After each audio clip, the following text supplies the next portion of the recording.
Broadcasting live from global headquarters at RP Enterprises in Greenwood, Missouri.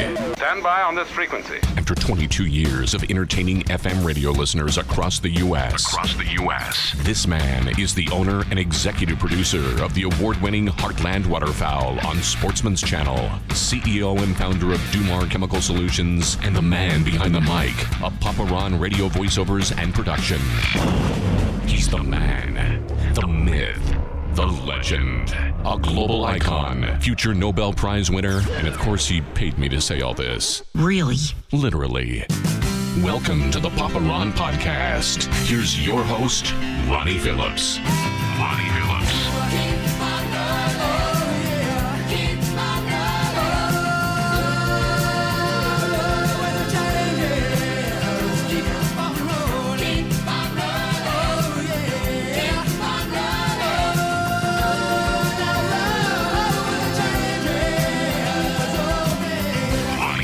Wouldn't you know that after taking a couple weeks off, I was actually able to string together 2 episodes in a row of the Papa Ron Podcast. I wasn't sure I was going to be able to pull it off, but welcome to episode 18. I'm excited about this show because the person who I'm going to have on the show today and this week is the person that has been on the show most recently, a couple episodes ago, and she's a really good friend for over many years. I'm trying to think how many years. We'll get into it. Ladies and gentlemen, welcome to the Papa Ron Podcast. My old friend, Jillian Gregg. Yes. Hiya. How are you? I'm great. How are you? I'm really excited to have you here. I'm excited to be here. I'm really excited to have you here. We'll get into some things that we're going to talk about and discuss and announce maybe a little bit later on. But I'm going to start this off very raw. Okay. And just kind of explain maybe to those who are listening why you're back so quickly. Okay. So, and it's been almost 20 years, by the way. Is it 20 years? Maybe longer, because you would have started part-time at Q104. Oh my God, I forgot about the part-time years. So I mean, if you count that, which we were just acquaintances then. Yeah. You know, but it still, was like, hey, how are you? 2003, right? Otherwise, 2003 when I came back to the radio station. Yeah, so that's almost 20 years. Holy cow. Yeah. We're so old. I know. So I asked Jill to come back. Let me just back up with this. So Jill and I obviously worked closely together for many years, good friends. Yep. And then I left the radio station. She leaves the radio station. I'm going down my journey in life. She's going through her journey in life. And it's not that we're not close anymore. It's just, life gets in the way and you don't communicate. You're not talking as much as you used to. You basically hang out with your friends' family, your kids' friends' families, right? Yeah. Isn't that how it is? Yeah. I mean, are you there yet? Or the next door neighbor? Yeah. People like, I don't go anywhere anymore. I have a golf cart that I use for hunting and for driving up to the pool. Also, there's another sign of age that you're driving a golf cart around the neighborhood. I'm telling you, it's fine. That is what I do on Friday and Saturday nights. It's literally like, let me pack a little cooler and let me get on my golf cart and roll up through the neighborhood and see who's hanging out in their driveway and hang out there for a couple hours. That's what my life has come to. That's all right. It's fun though. Yeah, it's fun. It's good. It's much cheaper than going to a bar. True. So anyway, look, there's no secret. If anybody's been listening to this podcast for its inception or since its inception, and maybe picked up or on a few episodes along the way, that I started this podcast because I was trying to challenge myself to get out of a struggle that I was having internally with dealing with depression and anxiety and suicidal ideation. And during that kind of process, I was challenging myself to get more connected with people that I felt like were going to be good for me and be good for my growth and my development. Right. That's important. Yes, you are a product of your environment. Yep. And the one thing that I've always appreciated about you, Jill, was your commitment to your faith in Jesus and our Lord. And so I was just, I don't even know what the time. I guess we could go back to the text messages and look, but it was maybe a month ago or so. Yeah. Or a little longer than that. More than and that. I just reached out and I was like, hey, I've been thinking about you and here's what's going on in my life. Yep. Yep. And so we kind of get reconnected. Not that we were disconnected. You keep in touch through social media and you like and comment on people's content and stuff like that. But now we're more connected and we're talking more regularly and we're talking about our faith more regularly. Yep.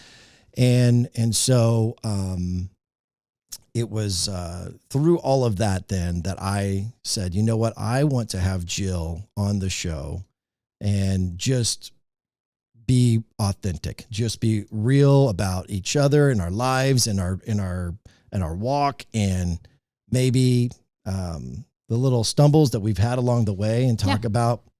Anyway. So and there's more, but I don't want to give it away right now. So you got to listen. There's an announcement that is coming at the end or towards the end of this podcast. But I say all of that to say that I really do admire the hell out of you. Thank you. I respect you. I appreciate you, not only for your walk, but also your friendship and your ability to be non-judgmental and open-minded and willingness to be compassionate and empathetic and be there for a friend at a time of need. So I'm glad to be here. I'm glad to have been there. Yes. Like it takes it, like I won't talk about any specifics. And some of the stories I only heard, I actually didn't witness or anything, but when you work with somebody for so long and like, you know things. You know a few things. You know a few things. I mean that then builds into all that built into where we are now. So. Yeah, absolutely.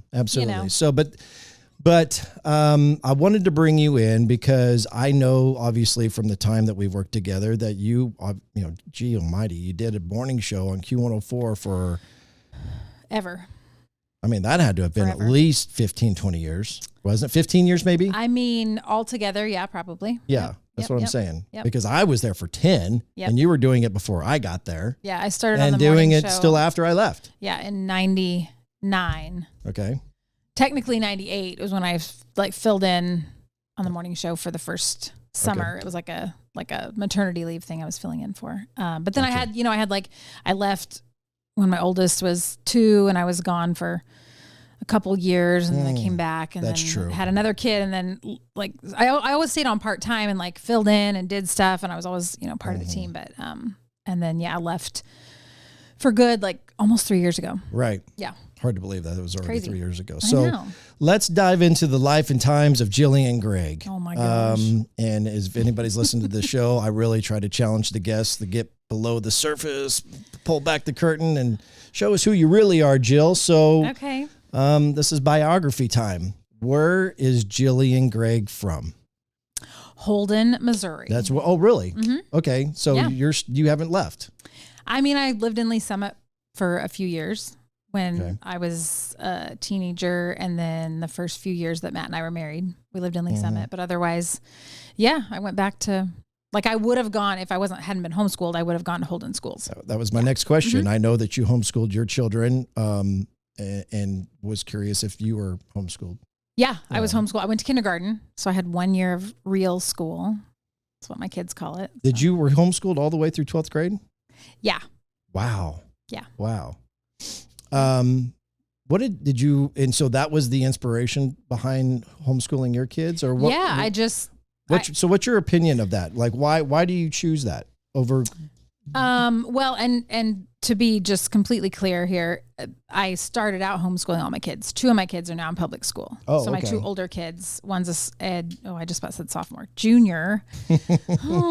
See, we're old. And then I have an 8th grader and they're both in public school full time. And then my youngest, Everly, is still home. Right. Full time. So why did you choose not to homeschool them through 12th grade?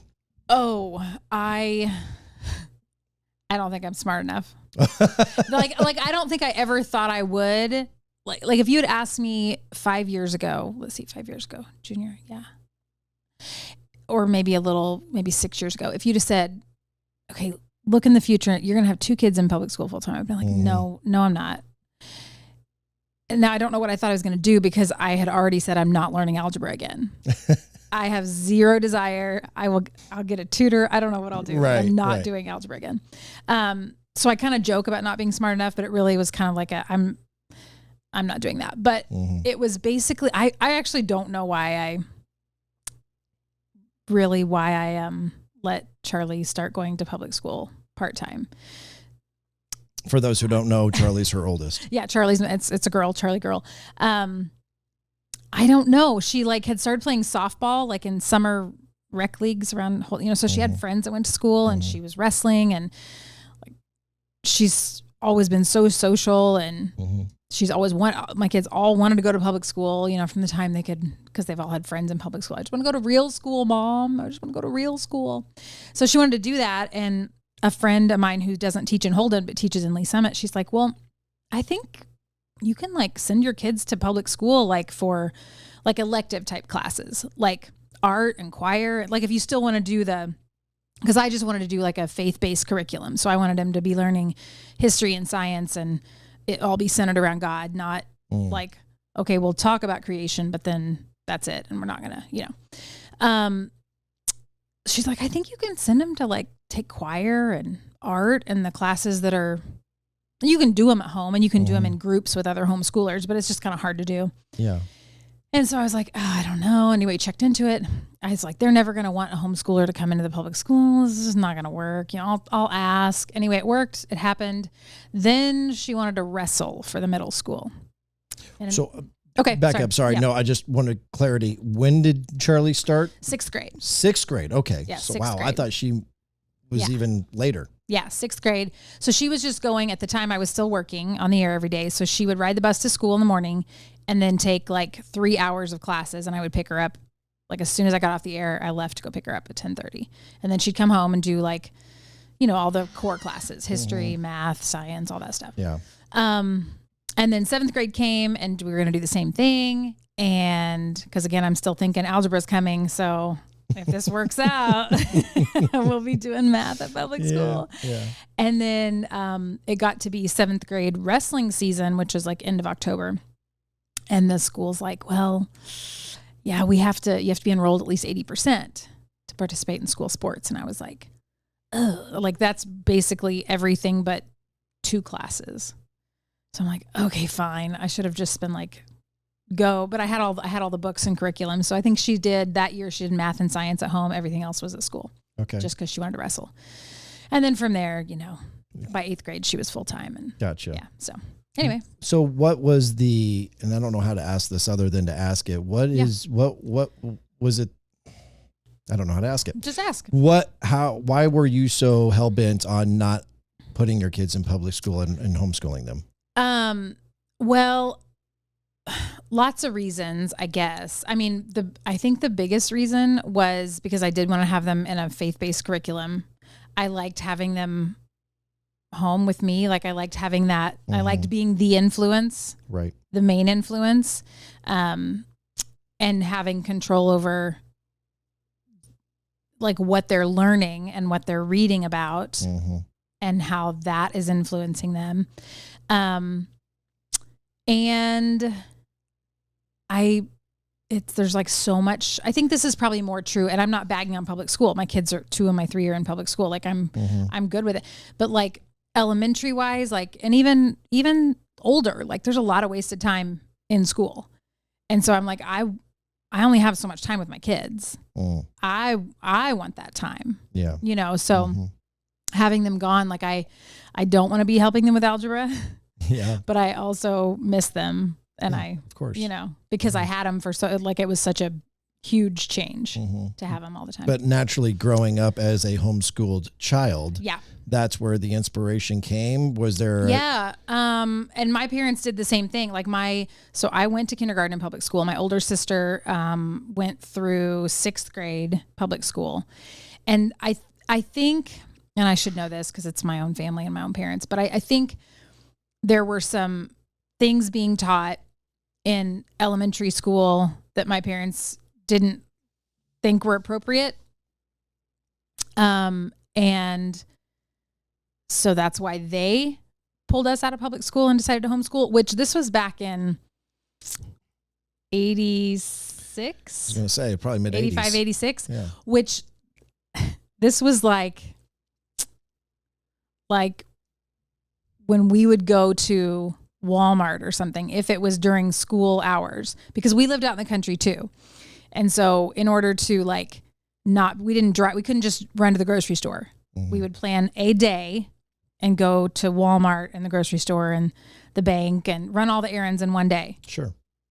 And so we would take our school books with us, because you can do school books in the car. It's no different than doing homework in the car. But if we were going to be somewhere during school hours, you know, mom would be like, now remember, you let me answer because I mean, this was back when like people were getting turned in and getting their kids taken away. Like homeschooling was not normal. Absolutely 100% not normal. Okay. Like if you had said back then, well, we homeschool, people would have looked at you like, what kind of cult are you in? I mean, it was really like, yeah. And I mean, I don't know of anyone who got turned in or anything happened legally, but I think that was something that, not like my parents were pioneers, but they were, it was not common. Sure. And so there were things you were scared about, that if somebody notices that, oh, those kids that live over there are playing outside every day at 1:00 in the afternoon, well, they must not be doing school. Yeah. You know what I mean? But really elementary school work that's what I mean about wasted time. Like my daughter's in 3rd grade now.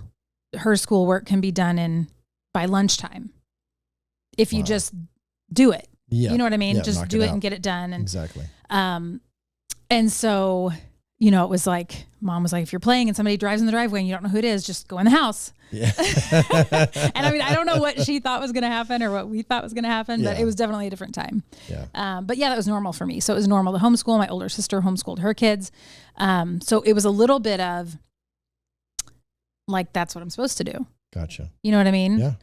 And then when I decided to, like, I didn't ask anyone's opinion about starting my kids in public school, and not even my parents. And like, then I was like, I have to tell them.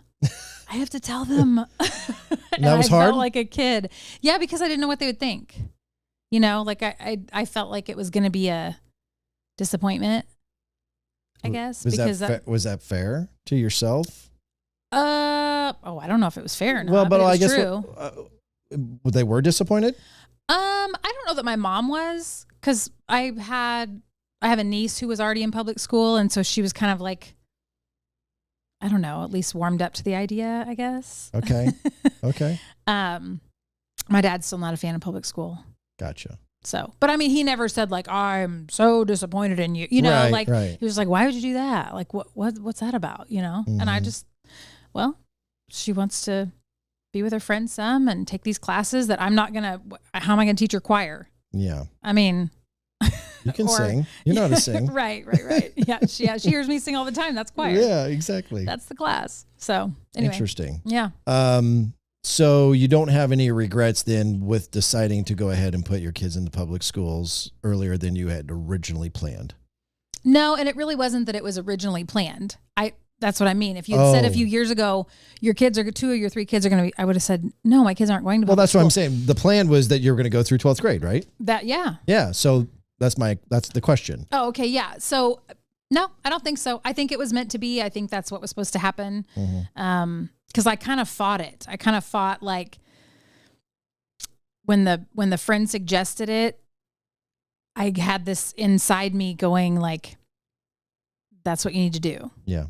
And like, I didn't really know what it was. I do now, but it was very similar to when I left working full time the first time. And then it was brought up about coming back. And I was like, that's not going to work. It'll never work. Like, it's not going to work out. And then I had this little something inside me, like, you need to follow through with the steps. Like, you need to try to find childcare. You need to, and I was like, this is not going to work. And then it worked. And it was the same thing with the school. Like, this is not what God wants for me. Like, no, I'm not. And then I was like, okay, fine, I'll call. But they're going to be like, no, we have to do this and this and this and this and this. And they're going to be like, oh, another homeschool, you know, like, and there was none of that. Like, there was no pushback at all. And I was like, crap, this is all happening. Yeah. Like, right. Oh my gosh. Like, this is supposed to happen. So we got a little bit sidetracked, but that's my fault because I was asking all the questions. Time about school. I was asking all the questions, I guess. But so you were homeschooled. We're talking about you and your life and where you went with this. So you're homeschooled. You're through 12th grade. What did you have any aspirations on what you wanted to do with your life? I know at some point you were working at a bank. What point did you kind of start getting into the workforce, and what did Jill want to do before she became Jillian on the radio? Well, I didn't even know I wanted to be on the radio. Like, I didn't ever have career aspirations. Like, really? I really didn't. Like, it sounds kind of sad to say, like, I didn't have this dream job, or like literally, I mean, as a kid, I would pretend I was, I'm a nurse or this, but I never, like, I just wanted to be a wife and a mom. That's all I ever wanted to be. So when I was done with school, I was like, well, I'll take some college classes. I mean, maybe something will pique my interest, but probably not, because I really just want to get married and have kids. And so where did you go to school? Longview. Okay. Yep. So did you take any radio classes there? No. Okay. Oh no, So these are just basic, your just math, basic English 101, yep, whatever the first math, whatever all that. Yeah. I did and actually I was doing those when what would have been my senior year, because I just was done with high school. Like, I just did what I had to do to kind of get done, just to be done and start taking college classes, because I was working full time. So I'm like, I don't need to do another. Like, I don't even know what it was that I had left. I could have done, I think, another year of business math or something. I'm like, yeah, no. Where were you working? At the Bank of Lee Summit, which is now Security Bank, but it was Bank of Lee Summit. How long did you work there? I started working there when I was 16, almost 17. Okay. And I worked there till the summer after I got married. So 24 years. 24. No, 4 years. For 4 years. Yeah, I started work, almost 17. 3 years, 3.5 years. Gotcha. Sorry. Math. See, this is why. I didn't want to teach that math past 6th grade. That's funny. All right. So, of course, I know you pretty well, and I know a lot about your story. So I'm trying to ask questions in a way that I don't know the story, but all you want to do is be married and have babies, have a family. Yeah. You're doing this job at the bank, I guess, just for the experience of having a job, right? Yeah. And money. And I mean, I was still living at home, and I wasn't married yet at 16, which was good. Right. And I really didn't date either, because I had I just had one strict rule, kind of two. And that just always seemed to turn would-be suitors off. So what are the rules? The rule was, well, you really should have been a Christian to start. But if you weren't and you were asking, then I would say, well, you can come to church with me. Like, that was going to be the date. So the rule is you have to go to church with you. Okay. Yeah. Okay. And so I really didn't have any takers on that exactly. I mean, yeah. So how many people did you turn down, Jill? I don't know. Come on, don't be modest. I don't know how many. I mean, quite a few. And I was fine with saying, I was like, yeah, this is the deal. And they're like, all right, I'm good. Like, you're kind of cute, but I'm good. It's all right. Wacky Christian girl. Yeah, oh my gosh, moving on. I know where this is going or not going. Or not going. I know I'm not getting any. Right. So, right. Before I met my husband, I went on 1, 2, 3 dates. Okay. Yeah. At church? Actually, no, strangely enough. And I don't know why.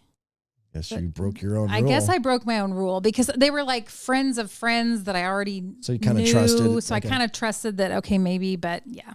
Mm-hmm. And then I was like, nope, that's why it's a rule, because, not to say anything bad about those guys. One of the guys was a Christian, but there was just no chemistry. It felt like I was a super nice guy. I still know him now. Mm-hmm. But it was well, this feels like I don't have a brother, but I feel like that's what this would feel like. Right. So, yeah. So at what point then does Jill get the radio bug? Because if I recall, you were interning or doing part-time stuff at the radio station at a really young age. I mean, 17. You were 17. Mm-hmm. I couldn't remember if it was 17 or 18. 17. So how does that happen? Well, this is going to make me sound really old. But we are, Jill. I know, but just because of technology, the way technology's changed in the last 20 years, let's keep this in mind. So if anybody like that is 20 years old is listening and they're like, oh my gosh, this sounds like the Stone Age. Yeah. So when I was working at the bank full time, this is when radio stations would do contests, like lunchtime contests where you faxed in. And see, kids, a fax machine is, anyway, you can Google that. Anyway, so you would fax in and try to win like lunch from Mr. Goodson's for your office. Okay. Or for your coworkers, Sure. right? So I listened to Q104 as my favorite station. I faxed in from the bank. Now we couldn't listen to the radio at the bank. That's the strange thing. It just was not allowed because you shouldn't be distracted. You should be focused. So you broke another rule. No, I wasn't listening. I just knew that if I faxed, I might win the food. Okay. They would like contact you or whatever. Because they would be talking about this or promoting this on hours that you weren't working. Yes, right. Or on lunch break or whatever. So got it. Fax in, and I did not win Mr. Goodson's for the office. But they took some of those faxes and they called those people and were like, hey, we're inviting some of our people that like Q104 down to the radio station to do a focus group. We're going to bring you down, have some food. You can like see the studio if you want to, ask you some questions. And I was like, oh my gosh. Yeah, that would be. Yes. Like what? Yeah. And so mind you, I'm still 17 living at home. I mean, I am working full time, but I'm still living at home and I'm still 17 living in Lee Summit, homeschool kid. Right. Yeah. And so, I tell my mom and strangely enough, they seemed fine with me driving to the Country Club Plaza. I mean, I took a friend with me, but she was my age. Like, I'm like, I don't know if I would even let my kid now drive to the Country Club Plaza to, whatever. Yeah. But anyway, so we went down there. Of course, it was after work hours. It was like, 6 o'clock or something. And the 3 summers prior to that, so that summer it was October of 96. So that summer and the 2 prior, I'd been a lifeguard. Okay. As like a fun job. But your lifeguard certification at the time only lasted 3 years. I'm like, I don't want to do that again. Like you have to swim 500 yards and like, I don't want to do it. Like I'm lazy and I don't want to do it again. And so I was like, I'm going to need a different like fun job for next summer. Yeah. So I'm like on cloud 9 because I'm at my favorite radio station. I've met, I think I got to go and like look in the studio, and this is when Shotgun Jackson was on nights at Q104. Yeah. And so are you in the old by Winstead's? Yes. Okay. By Winstead's, yeah. And so we were in the conference room, the big conference room, and I don't even remember at the time the general manager was Dan Wassler, and he told us how radio worked, and like, then we had questionnaires fill out. What do we like about Q104? What other stations do we listen to? What DJs do we like? What do we like about them? What do we not like about them? These kind of things. So when it was over, it turns out it was Mike Kennedy, which that really didn't mean anything to me at the time. Like because he wasn't on the air very much, maybe like 2 hours a day or something like that. Yeah. Maybe, yeah. But he was like as each person left, he was walking them to the elevator. And so I didn't know that by what I was going to ask him, I didn't know what he thought, what that meant to him or what that implied. But I just said, hey, I know this is going to sound crazy, but I'm going to want like a fun job next summer. I've been a lifeguard the last 3 summers. I don't want to do that anymore. So, I mean, like, this is like so cool to be here. Like, I'll just take out the trash or I'll answer the phone. I don't really care. I just love being here. And so like, if you ever have a part-time job, like I'll do anything. Wow. And so, he's like, okay. Of course he thought that was funny, He's like, well, one rule, you got to go to church with me. Man, if I didn't use you're that like, line, wow, I'm perfect. Perfect. Yeah, right. So, so he's like, okay, well, you know what? I'll, if I think of something, I'll be in touch or something like that. They've got my information because they called me to be there in the first place. So I leave and I'm just like, oh, that was amazing. It was the coolest thing ever. Were you feeling good that he was going to call you back? Oh, I don't even know if that registered. Okay. I don't, not that I thought he was sincere or not sincere, but I'm like, I didn't even know what there was to do. Like, What would a summer job at a radio station be? I don't know. Gotcha. Like, I'm thinking next summer. But he did call, or probably had somebody else call. It was probably like, I don't know if it was Haas at the time, but probably somebody in promotions. And mentioned an internship. Okay. And said, it's not paid. Right. But some cool opportunities, maybe go to a concert here and there, and you get to be in the studio and answer the phone, see all the things. Yeah. Like I'm totally driving here once a week to work for free, So I did that on Thursday nights, and I interned for Shotgun from 7 to midnight, Thursday nights. Wow. And so that started of course, immediately I'm like, tell me when, like I'll be there, Yeah. Yeah. And, so then after, I don't know. I mean, the first time I actually worked and got a paycheck was the following March. And that was just running the board. That was just running the Sunday controls. morning stuff. I think it was a live broadcast, like a birthday bash. Gotcha. Birthday bash, just live broadcast. Board hopping. Yeah, board hopping, pushing the buttons. And so at some point in those 6 months, he taught me how to run the controls. And Jaxon did? Yeah, reel to reel, the whole thing. Again, that's the Stone Age. I know. Reel to reel. I couldn't do it now if I Anyway, so and then from there, you really got. I mean, just to back up a little bit, you kind of got thrown to the wolves, because I remember in our time, at the radio at Q104, there was a lot of part timers that came and gone, or interns, I guess. Yeah. And maybe just because we were pulled in so many different directions, I don't know why, but you were pretty lucky to have been in the position that you were, to where Jaxon had the ability to give you a lot of time and show you how all of this works. Right. Because back in the day, we didn't have the time to say, okay, here we got 10 free minutes. Right. Let me show you what this button does. Why don't you come around here and when this song ends, you're going to hit this button and you're going to fade this out, It was, I mean, not that running the board, not that it's hard, but there was definitely back then a lot more involved. Like you had to push every button. Well, you're playing CDs and you're playing all the commercials, and, like where now everything's automated on the computer, right? So there's not as much button pushing going on. Yeah, that's what I mean. But you are first time exposed to large market radio, not just radio, it's large market radio. Right. My first exposure to radio was a little 9,000 watt radio station in Marysville, Kansas. Right. And I was like, which looked nothing like the studio Q104 and was overwhelmed at 17. Yeah. Okay. Yeah. So it's impressive that at that age, you were able to go in there, take the direction and learn everything that you did and pick up on it as quickly as you did.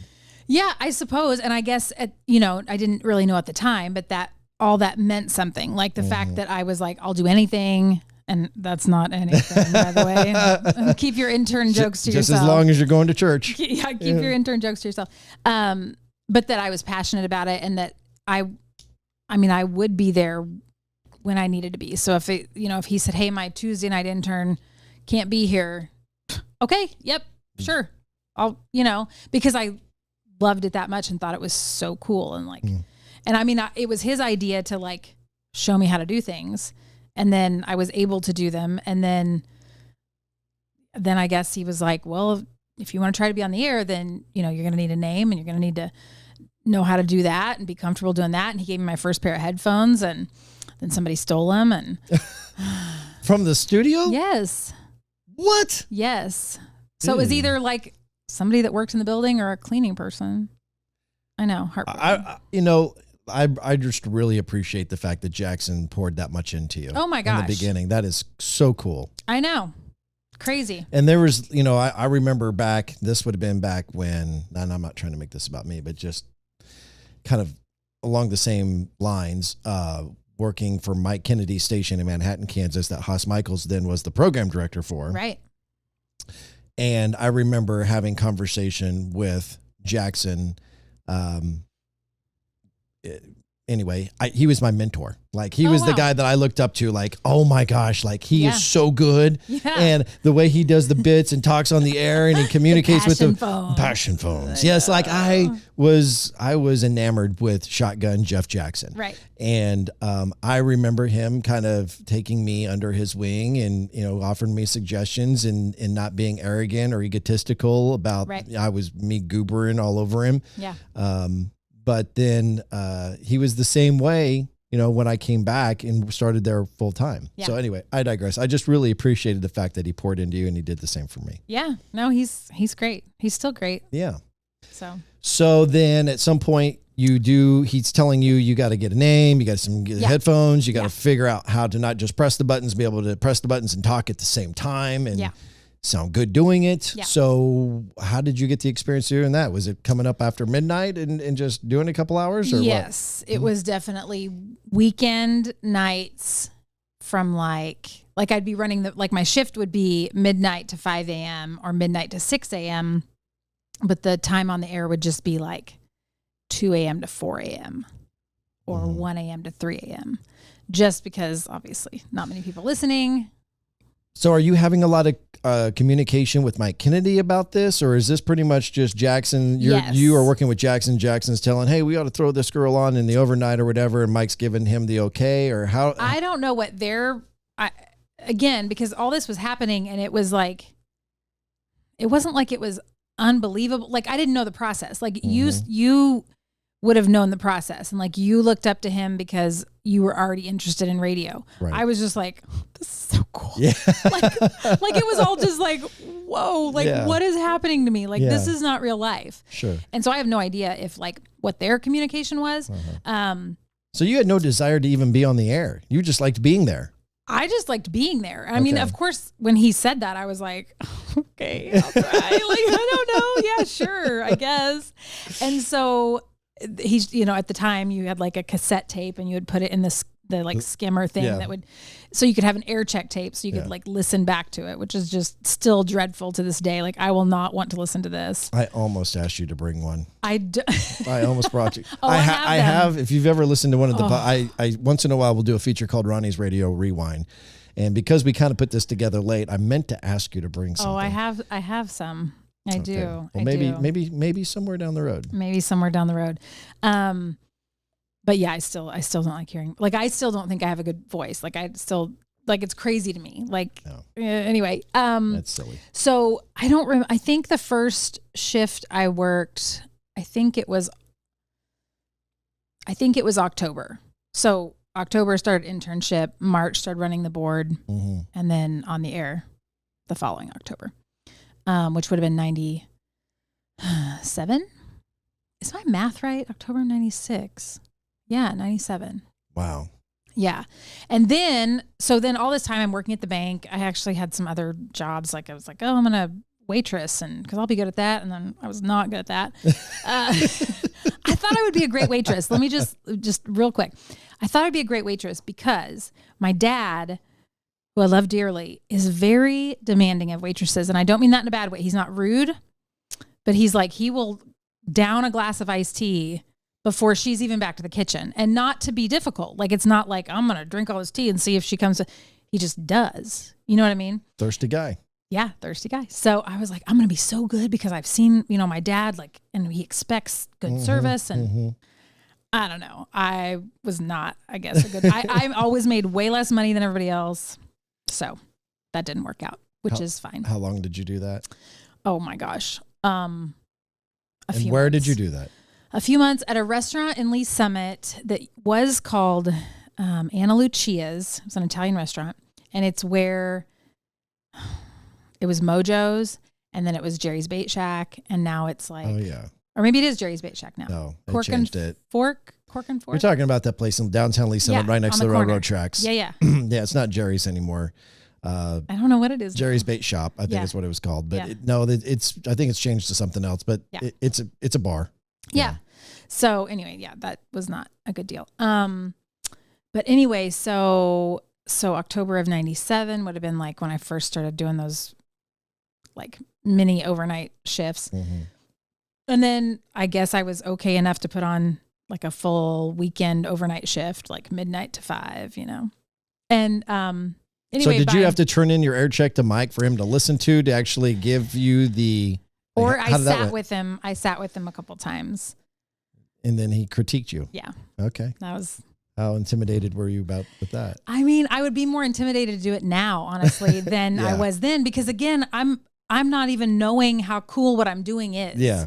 I mean, I am because I think it's cool, but like not realizing It's not that, like you're in the radio industry and you've been hearing for the years this name, Mike Kennedy, right, program director at KBEQ FM Kansas City, right, potential at the time he's in the Country Music Radio Hall of Fame now, but at the time they were probably, anyway, highly touted. I just thought it was cool because I like this radio station. I thought it was cool that I could say I worked there, And so anyway, then in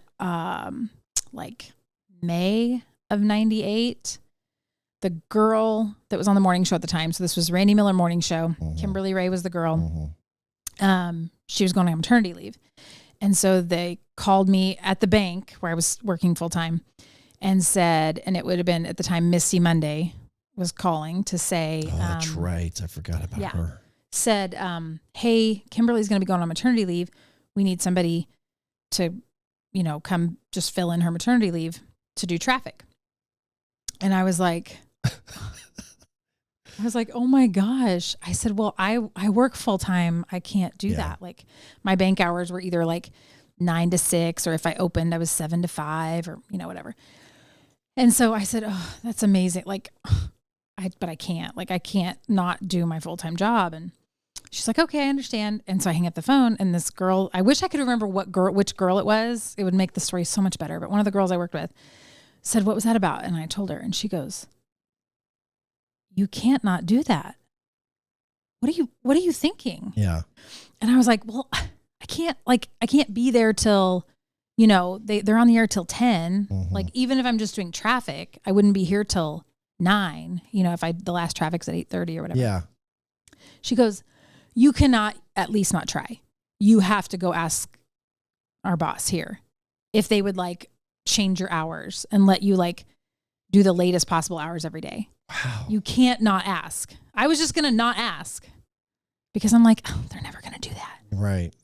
And I asked, and they said yes. And so I'm called running right to the phone, called back, and I'm I can do it.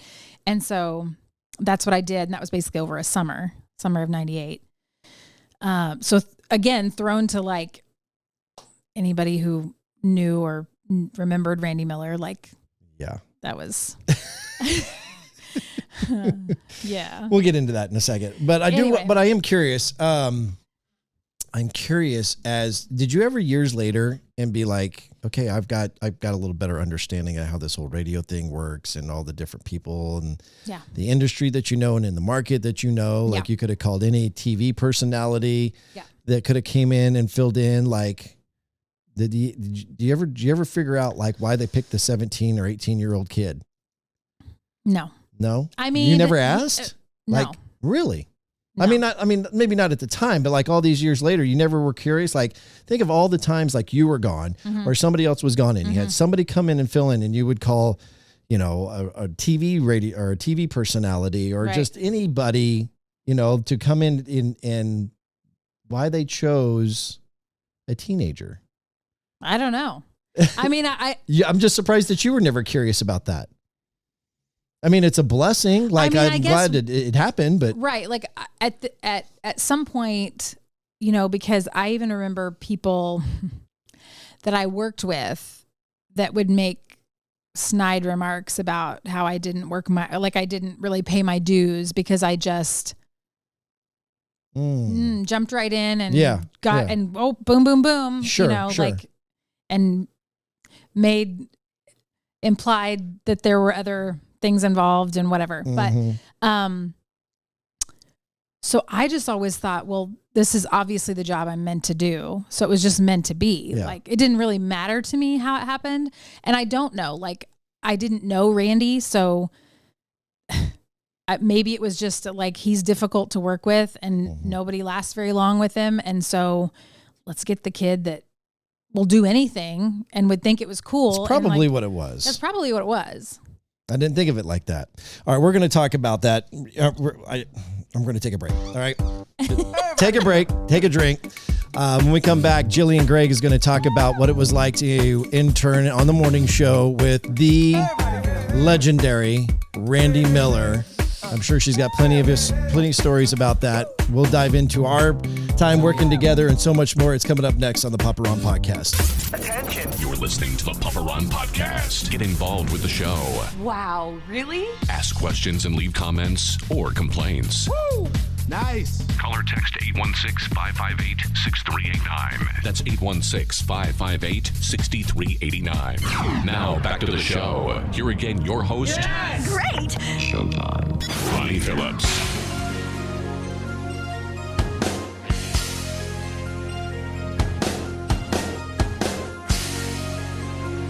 I've done such an awful job of promoting this podcast over the last couple of weeks.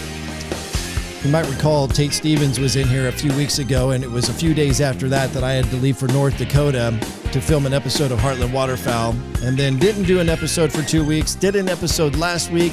I put out no content to promote that, but I'm going to use this opportunity right now to go check it out. If you haven't done it already, it's a really cool, the shortest episode or podcast that I've done to date with Kyle Spencer, who is the owner of Dell's Power Sports. Really cool story. The guy's, did not come from a silver spoon, worked for everything that he's got. He had to have a few trials and tribulations along the way to kind of figure out his path in life. But along in that podcast with this story, we announced the launch of a brand new product called Clean AF. This is a product that my business, Dumar Solutions, collaborated with Kyle and Dell's Power Sports, and we're real excited to have launched that just this past week. So back with Jillian Gregg. All right, Randy Miller. So you don't know much about Randy other than what you've been listening to on the air, right? Like you're a huge fan of Q104, so you know of his shenanigans. You know of course, yes. How crazy it can be, but you've never met him before. You had never really had a chance to know him or meet him on a personal level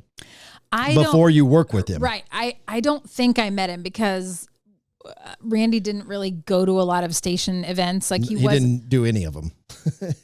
Right. Yeah, exactly. Unless it was like a big concert or something he just wanted to take his wife to or something, whatever, whatever. So I don't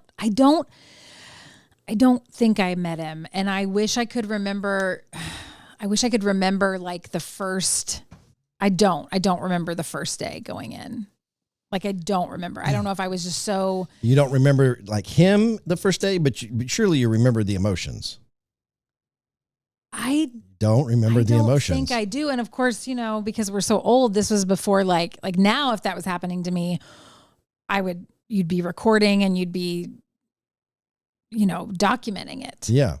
And of all those years, I took pictures were taken, a lot of cool moments and things, but I'm like, why did I not journal?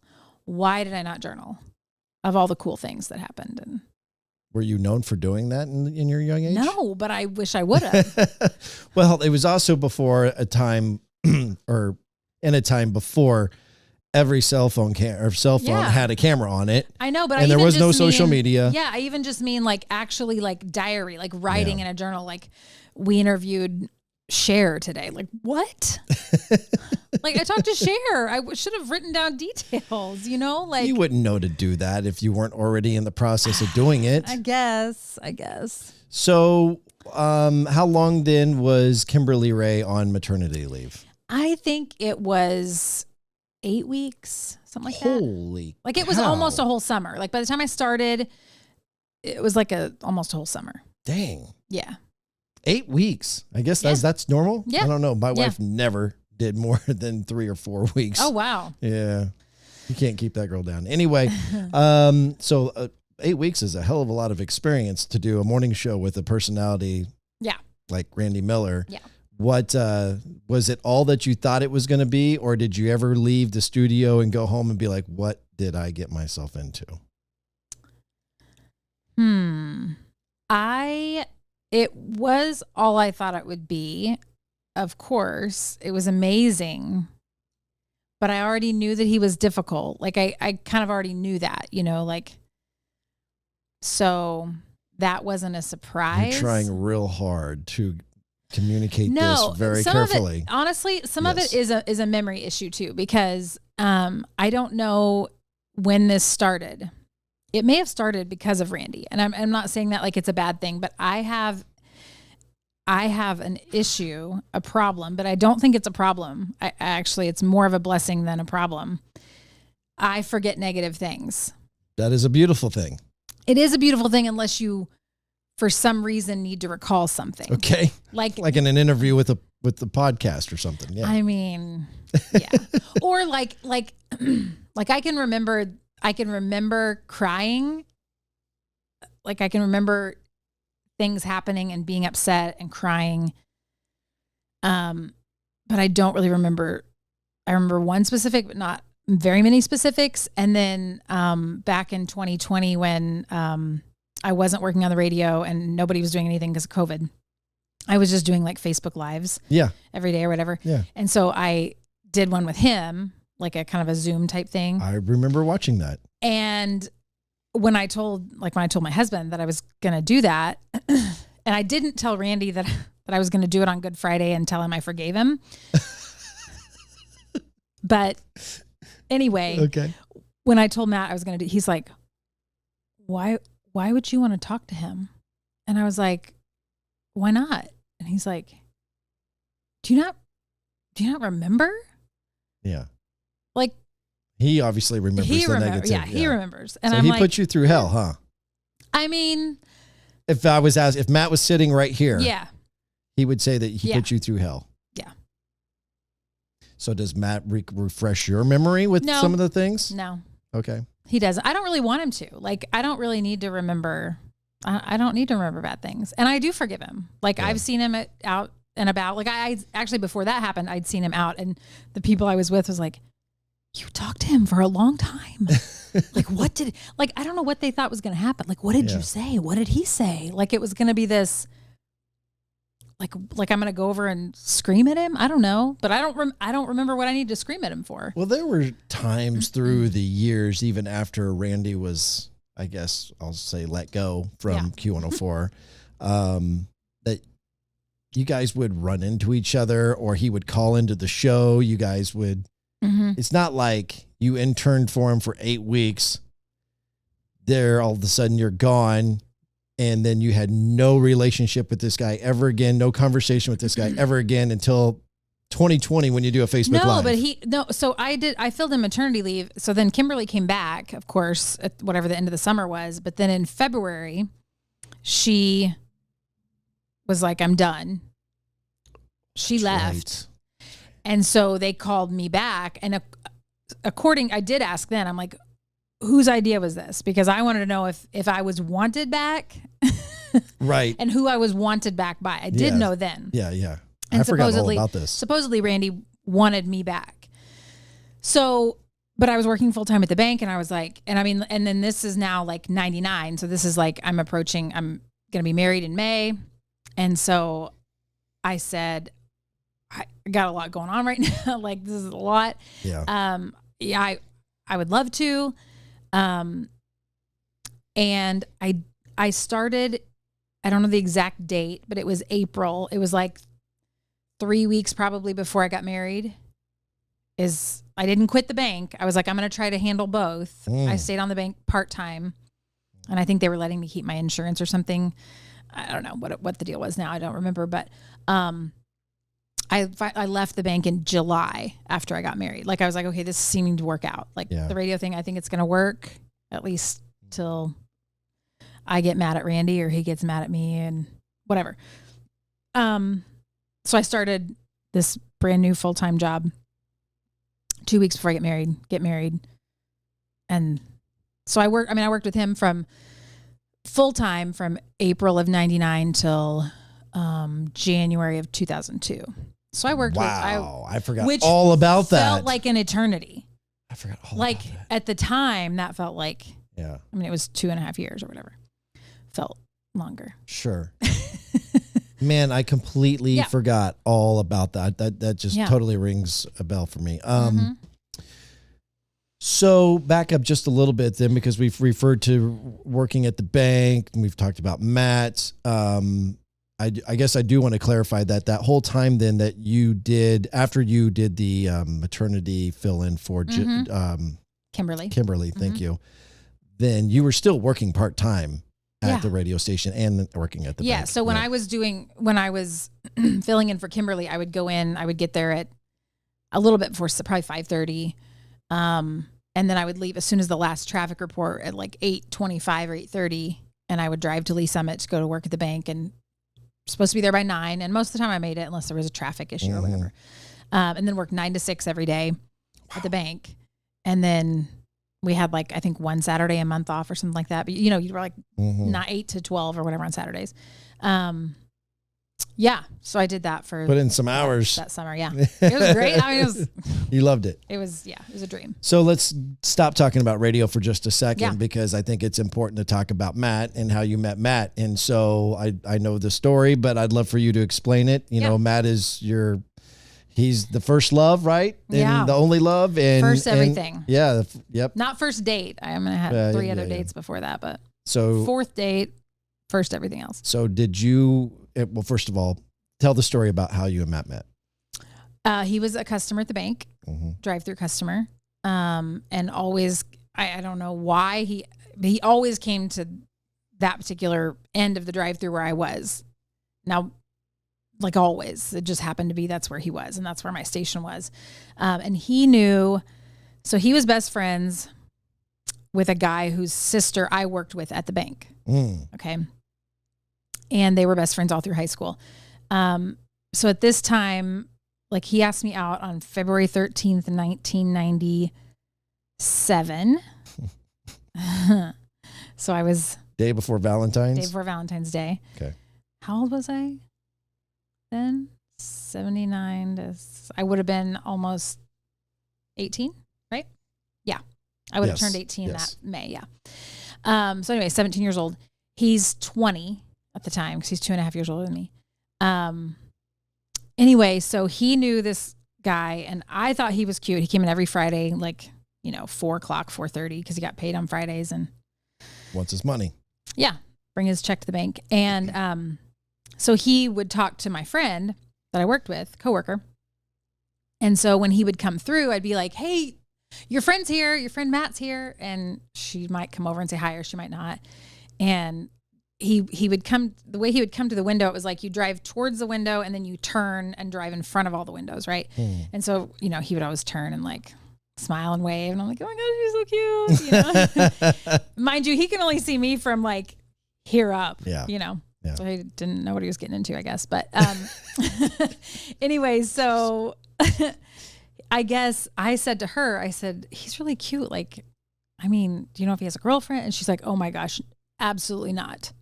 Absolutely. I am not being any part of setting you up with him. Absolutely not. And I was like, what? Why? He's so cute. And he seems nice and he's polite and he has a job. And a truck and a cowboy hat, like, and she goes, oh my gosh, no, like that will never work. That is a terrible idea. He is not good. Oh. And I was like, what? It's like, no, not good. Like parties all the time, drinks, like no, smokes, all the things, not good. All the things that I was not. Right. And so I was like, oh, fine. Bummer. Okay, yeah, bummer. Cute. Still comes through every Friday. Still cute. Still wave and smile. Well, he asked his buddy and said, hey, tell your sister, set me up with the girl at the bank. Yeah.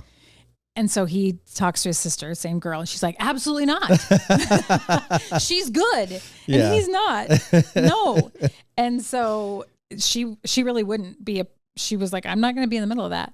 And so anyway, he was like, well, I guess I'm going to have to do it on my own. So it was a Friday night, the day before Valentine's Day, and he came through and he said, you want to go out? I don't know if it was that night or the next night. Oh, I think he said, you have plans tomorrow night, Valentine's Day. And I said, no. And he goes, do you want to go out? And I said, well, I'll send you my number and you can call me tonight. So, and of course this was like, he had a pager. This is before cell phones. Right. Google a pager if you're under 20 years old and you don't know. Yeah. He had a pager, not a cell phone. So it was my home phone, like my parents' house. And he's like, okay. So he called. We talked that night, like all night long. Like whatever time he called, 7 o'clock, 8 o'clock till like 1 a.m. We talked all night long on the phone.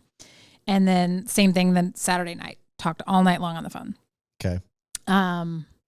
And so then we set up a date for the next, and we talked about everything. Like my teenage daughter now is like, Mom, that is not normal. Like, that's not normal. That it's not a normal thing for like a guy to ask you out and then you be like, well, you have to go to church with me. And I was like, I didn't say it was normal. That's what I did. Like, right. That's so what you was important said to me. that. So you did that with Matt too. Yeah, I did. Okay. And he said, yeah, sure. I mean, he was brought up Catholic, and okay. He's like, but I don't go to church anywhere now. So sure. Okay. So anyway, so church was not our first date, but we set up a date, and it was going to be a double date with the girl who wanted to have nothing to do with us, but she's like, fine, I'll go on it because you don't know him, and that's weird. And so we went on a double date, and the next Saturday night, and so he came through the bank that Saturday, like late morning before the bank closes, and he was like, we were going to go see Jerry Maguire. That was the date. We were going to go to Las Corrales in downtown Kansas City to eat, and then go see Jerry Maguire. And so he's like, hey, I'm going to go get the movie tickets. Do you want to go with me? We'll just go up there. It's like lunchtime after the bank closes. And I was like, I don't know. I'll let you know. And so that I'm still like, I don't know this guy. Like, right. Should I just get in his truck and go? I don't know. And so, my friend was like, well, I guess I'll go with you, so you're not alone with them. And so we had a little. Matt made a hell of an impression on that girl. Right. The three of us went to Sonic. Okay. So technically, I guess our first like pre-date was Sonic, and to get the movie tickets. And then that night we went to dinner and the movie, and we held hands in the movie. That was big move. Big move. Mm-hmm, I know. Mm-hmm. Yeah. So. And then you guys dated for how long before you got married? He proposed on our year anniversary. Wow. So February 13th, 1998. Mm-hmm. And then we got married May 1st, 1999. So a little over 2 years. Okay. Yeah. All right. Yeah. And just to get back to the radio for just 1 second. No, that's fine. We're going to get back there anyway, but I felt like that was important. A fun little, like when he proposed at that time, I was working. I wasn't just an intern anymore, but I was obviously close with Shotgun Jaxon, who I had been an intern for. And so we both, because it was our anniversary, I called Shotgun and asked him if he would play a song for Matt that night during the Passion Phones, just thinking it's our year anniversary. Yeah. Matt called Shotgun and said, I'm going to propose to Jill tonight, so would you play this song? So he played my song first, and then when that song was over, he came back on and said, I'm hoping this is done at this point because I don't want to break the surprise. And he knew that he was going to have asked, but he goes, crazy enough, and he says, this was my intern, explains the story and says, and her, boyfriend called and wanted to play her song because he's proposing tonight. And so here's her song. And, and I have that on cassette somewhere. Oh, no kidding. Yeah. Somewhere. So Jackson recorded it for you then? Yeah. Oh, okay, cool. Yeah. So that is so cool. Well, okay. And you guys have been married for how many years now? 23. 23. All right. Yep. Well, I love it. Okay, so let's get back into radio here for just a little bit. Okay. So what do you recall about the departure of Randy Miller and then the transition to what eventually will become the Q104 Morning Drive? Well, did you see this coming? I mean, was there little whispers behind closed doors or whatever? Like, so this was a shock. Yeah, it was a shock, and I thought I was done. I thought, I'm done. This is it. And again, I'm referring to Randy Miller being fired. Yeah, Randy Miller got fired.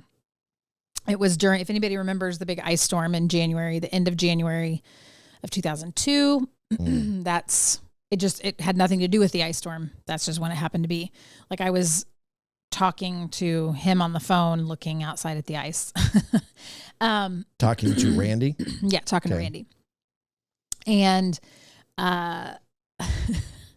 so I'm trying to think if I got a call that he was fired, if I was told in person. I think it was a call.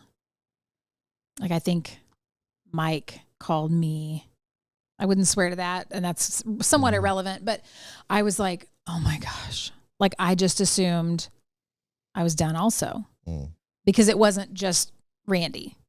It was everybody.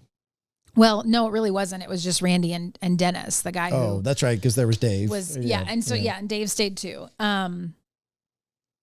So because I knew they were both, I just thought it's going to be the show because it's the Randy Miller Morning Show. Like I used my name, but it was the Randy Miller Morning Show and I was affiliated and I just assumed I was out too. And I was just like, well, what a bummer. That was fun. Yeah. But then I wasn't. And then I was relieved, but then I'm like, oh, what's he going to say about that? Like, that's all I could think was like, what's Randy going to say? Yeah. What's he going to say about me still being there? And did he say anything? Yeah. We had a phone conversation. That's where I was looking at the ice and I don't remember. I mean, I do, but I don't. Like, I remember being on the phone with him and him. Was he not? So it obviously was not a pleasant conversation. No, it was not a pleasant conversation because so he guilted you for staying. He He kind of, it was like, oh, well, of course you're going to stay. Of course you're going to. Yeah. Okay. And I'm thinking like, what else am I going to do? Yeah. Like I wasn't the one that did anything wrong. Mm-hmm. And this sounds so bad, but it is true. So I guess if it's true, the thing, one of the things that got him fired, but it would have been the most recent thing, involved a contest on the website. Okay. You're struggling with this, aren't you? And I was involved. Part of my role was to, when we got pictures sent, I was to get them to the webmaster. Okay. So these pictures are coming in through email, or they're actually uploading them through the website? No. It would have been email, and I think even some were like mailed in pictures, and then we had to scan them. Gotcha. Or get the physical picture to the webmaster. And what are these pictures of? What are these pictures of, Jill? These are. This is a radio promotion, right? Yeah, it's a radio promotion. Ladies who were wanting to have a boob job. Okay. All right. So they're basically showing their small boobies. Right. Okay. Right.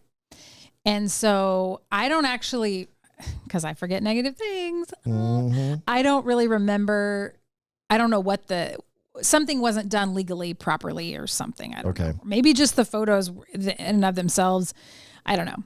Anyway, he tried to like not totally blame me, but he was like, well, you're the one that sent the pictures. I was like, did I have a choice? Like, yeah, I had to. You told me to do it, right? Like, yeah. But you're where are you sending the pictures? To the guy who did the webmaster. Yeah. Oh, so he's posting nude pictures on the website? Okay.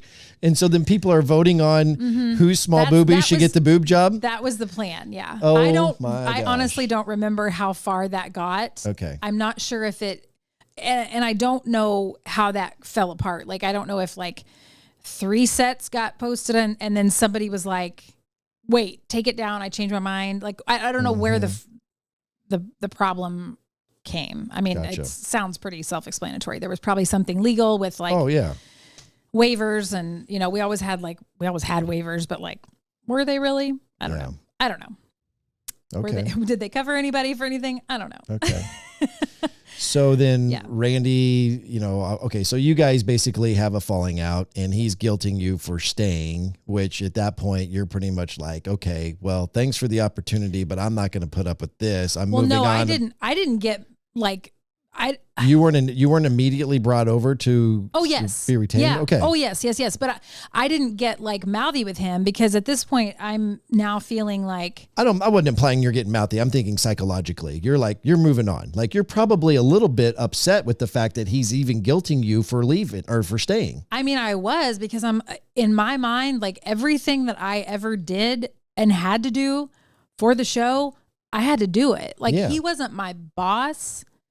But he was. Like, sure. Mike Kennedy was always my boss. Right. But Randy was in charge. And yes. if I didn't, if I don't actually know, like if I had not done the broadcast at Cirilla's and not had a remote vibrator on during the broadcast, would he have been like, we need somebody new? Yeah. I don't know.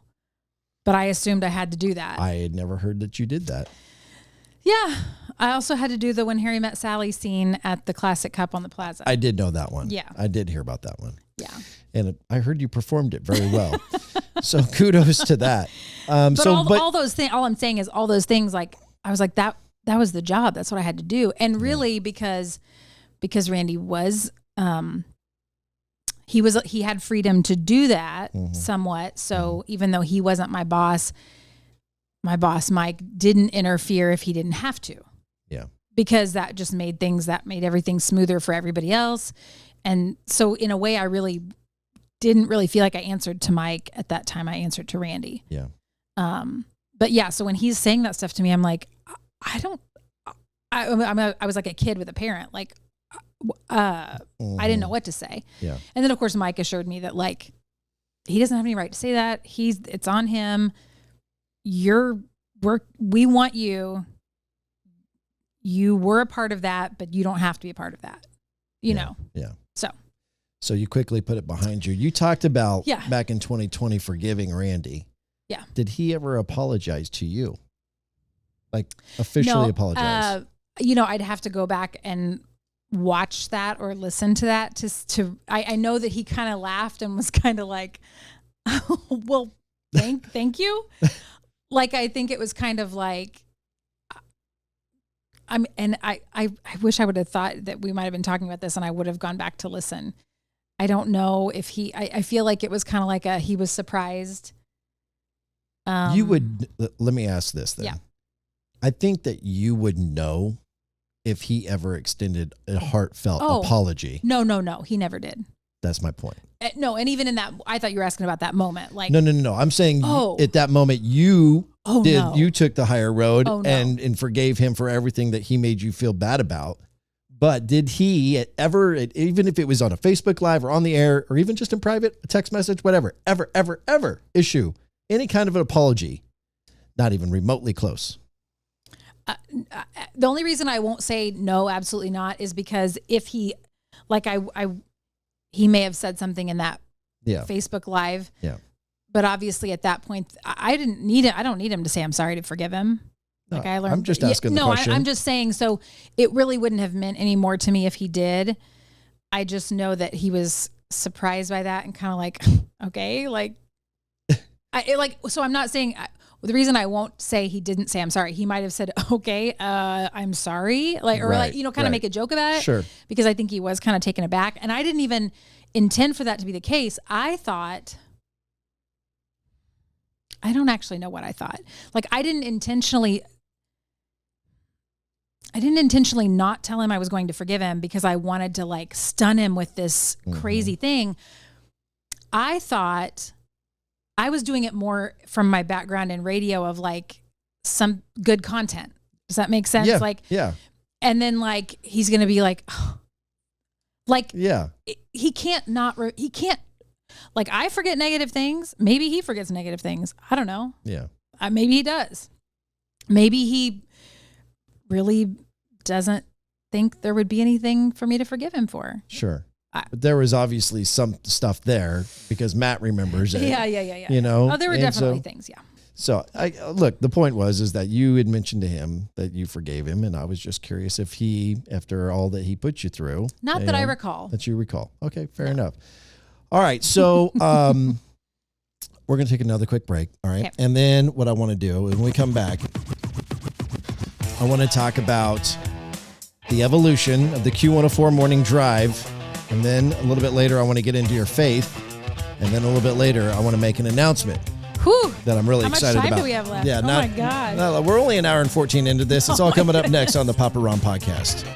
The Papa Ron Podcast is brought to you by Dumar Solutions. Dumar Solutions, offering affordable chemical and PPE solutions for any industry. Automotive, industrial, manufacturing, concrete, and asphalt construction. Also offering kitchen cleaners, corrosion control, and specialty coatings. Detergents, cleaners and degreasers, laundry care, floor care, odor control, personal hygiene, and much more. Do more with Dumar. Inquire with any of your needs at dumarsolutions.com.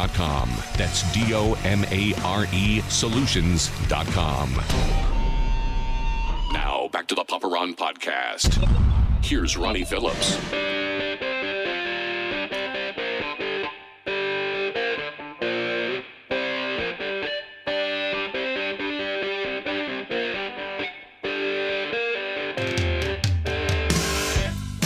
Don't forget to check out Papa Ron Podcast on all your favorite social platforms. It can be found on TikTok, Facebook, and Instagram, and hopefully you'll have a reason to actually follow those platforms when I can get around to actually producing some content for them, which I've really sucked at in the last 3 weeks. But hopefully that will change as things are starting to kind of slow down a little bit. An announcement coming soon here later in this show that I want you to hang around for, so don't go anywhere. Randy's fired, and they're going to retain you at Q104, and Mike Kennedy's coming back to the air to do the morning show as this. Am I understanding this right? Yep. So Mike's going to kind of fly the ship, and as we like to say, or fly the airplane, is what we said back in the day. Right. And then it wasn't actually called the Q104 Morning Drive, if I recall. It was like the Morning Rush or something like that. And then there was some other radio station that was using that. It was claiming to sue if you kept using that name. In like North Carolina or something. Okay. And like we had already, we'd been using it for a while, several weeks. And already had all the production elements and everything made. And then you got to redo it all. And so then it becomes the Morning Drive. And who's the crew? Who's the crew right out of the gate? Immediately, it was Mike and I, and then the person, like the third person, or the person doing the news, because we did news. Mm-hmm. Again, we're old because news. Sometimes was Haas, Michaels, I do and remember then that. sometimes was Luke. Luke was on for a while. Luke Dog. Mm-hmm. Luke Jensen. Yep. And I mean, was that a position by committee, or was there a dedicated news guy, a dedicated third man funny guy? Like, what did that look like? I mean, it was Mike and you, like you were the two staples, and then Haas and Luke just kind of interchanged. Yeah. But I don't know that Luke, maybe Haas did news every day. I thought Haas started off just to doing get it started. Newscast. Yes. And then kind of being a part of the show. And then Luke came later. So then Luke came to be like the goofy guy, funny guy. Yeah, I think that's right. And then I don't remember how long that lasted. Not very long. Mm-hmm. And then Zeke came in to be the funny guy. And then it was like, well, I guess we're going to, at some point I moved over to do news. Like I was already doing traffic. Okay. And they're like, well, we should just put you in the news studio, which again, sounds ancient. But the newsroom. And so you can do traffic from there, of course, and do news. But were you doing anything other than just, I mean, you were still personality on the air, right? Like you were still interacting with the show, because it seems like I remember, and I was working in Tucson, Arizona at the time. Okay. But naturally I was, from the area and a huge fan of Jackson. So I was a huge fan of the station. I was a huge fan of the jingle package. I was a huge fan of Mark Driscoll. Like I knew everything. Mark Driscoll. Rest in peace, man. In peace. I can't believe that he just passed away a few weeks ago. Which he was the big ballsy voice guy, Q104. But anyway, he passed away, a radio legend. Anyway, I digress. I remember being in Tucson, and I would be on the air, and I would be surfing the internet, and like once a week I'd go to Q104KC.com. And I remember seeing, oh shoot, Randy Miller's not there anymore. What's going on? Yeah. And the picture of the morning rush was not just 3 people. It was like a herd of people. Yeah. And I never really understood, nor did I ever ask in all of these years, never did understand, like, how many people do you need on a morning show? What was the deal with that? There was a little short blonde-haired girl, I remember. Anna. There was Anna. Yes. And a few others. And I was like, what do all these people do on a morning show? Yeah. That was a Mike thing. And I think it was like, he didn't want it to, obviously it wasn't the Mike Kennedy morning show. Like had been the Randy Miller morning show. It was the morning drive. And then, like some of the imaging would say with Mike, Zeke, and Jillian. Mm-hmm. And he wanted in those kinds of things, because by that time websites were a thing where people could see what you looked like. Cause think about how many years for years, how would you know, unless you just saw him at a concert or something, what a radio DJ looked like. Yep. And so I think it was important to Mike for all the players to get the acknowledgement. Gotcha. So there was a short time where Anna was part of the show.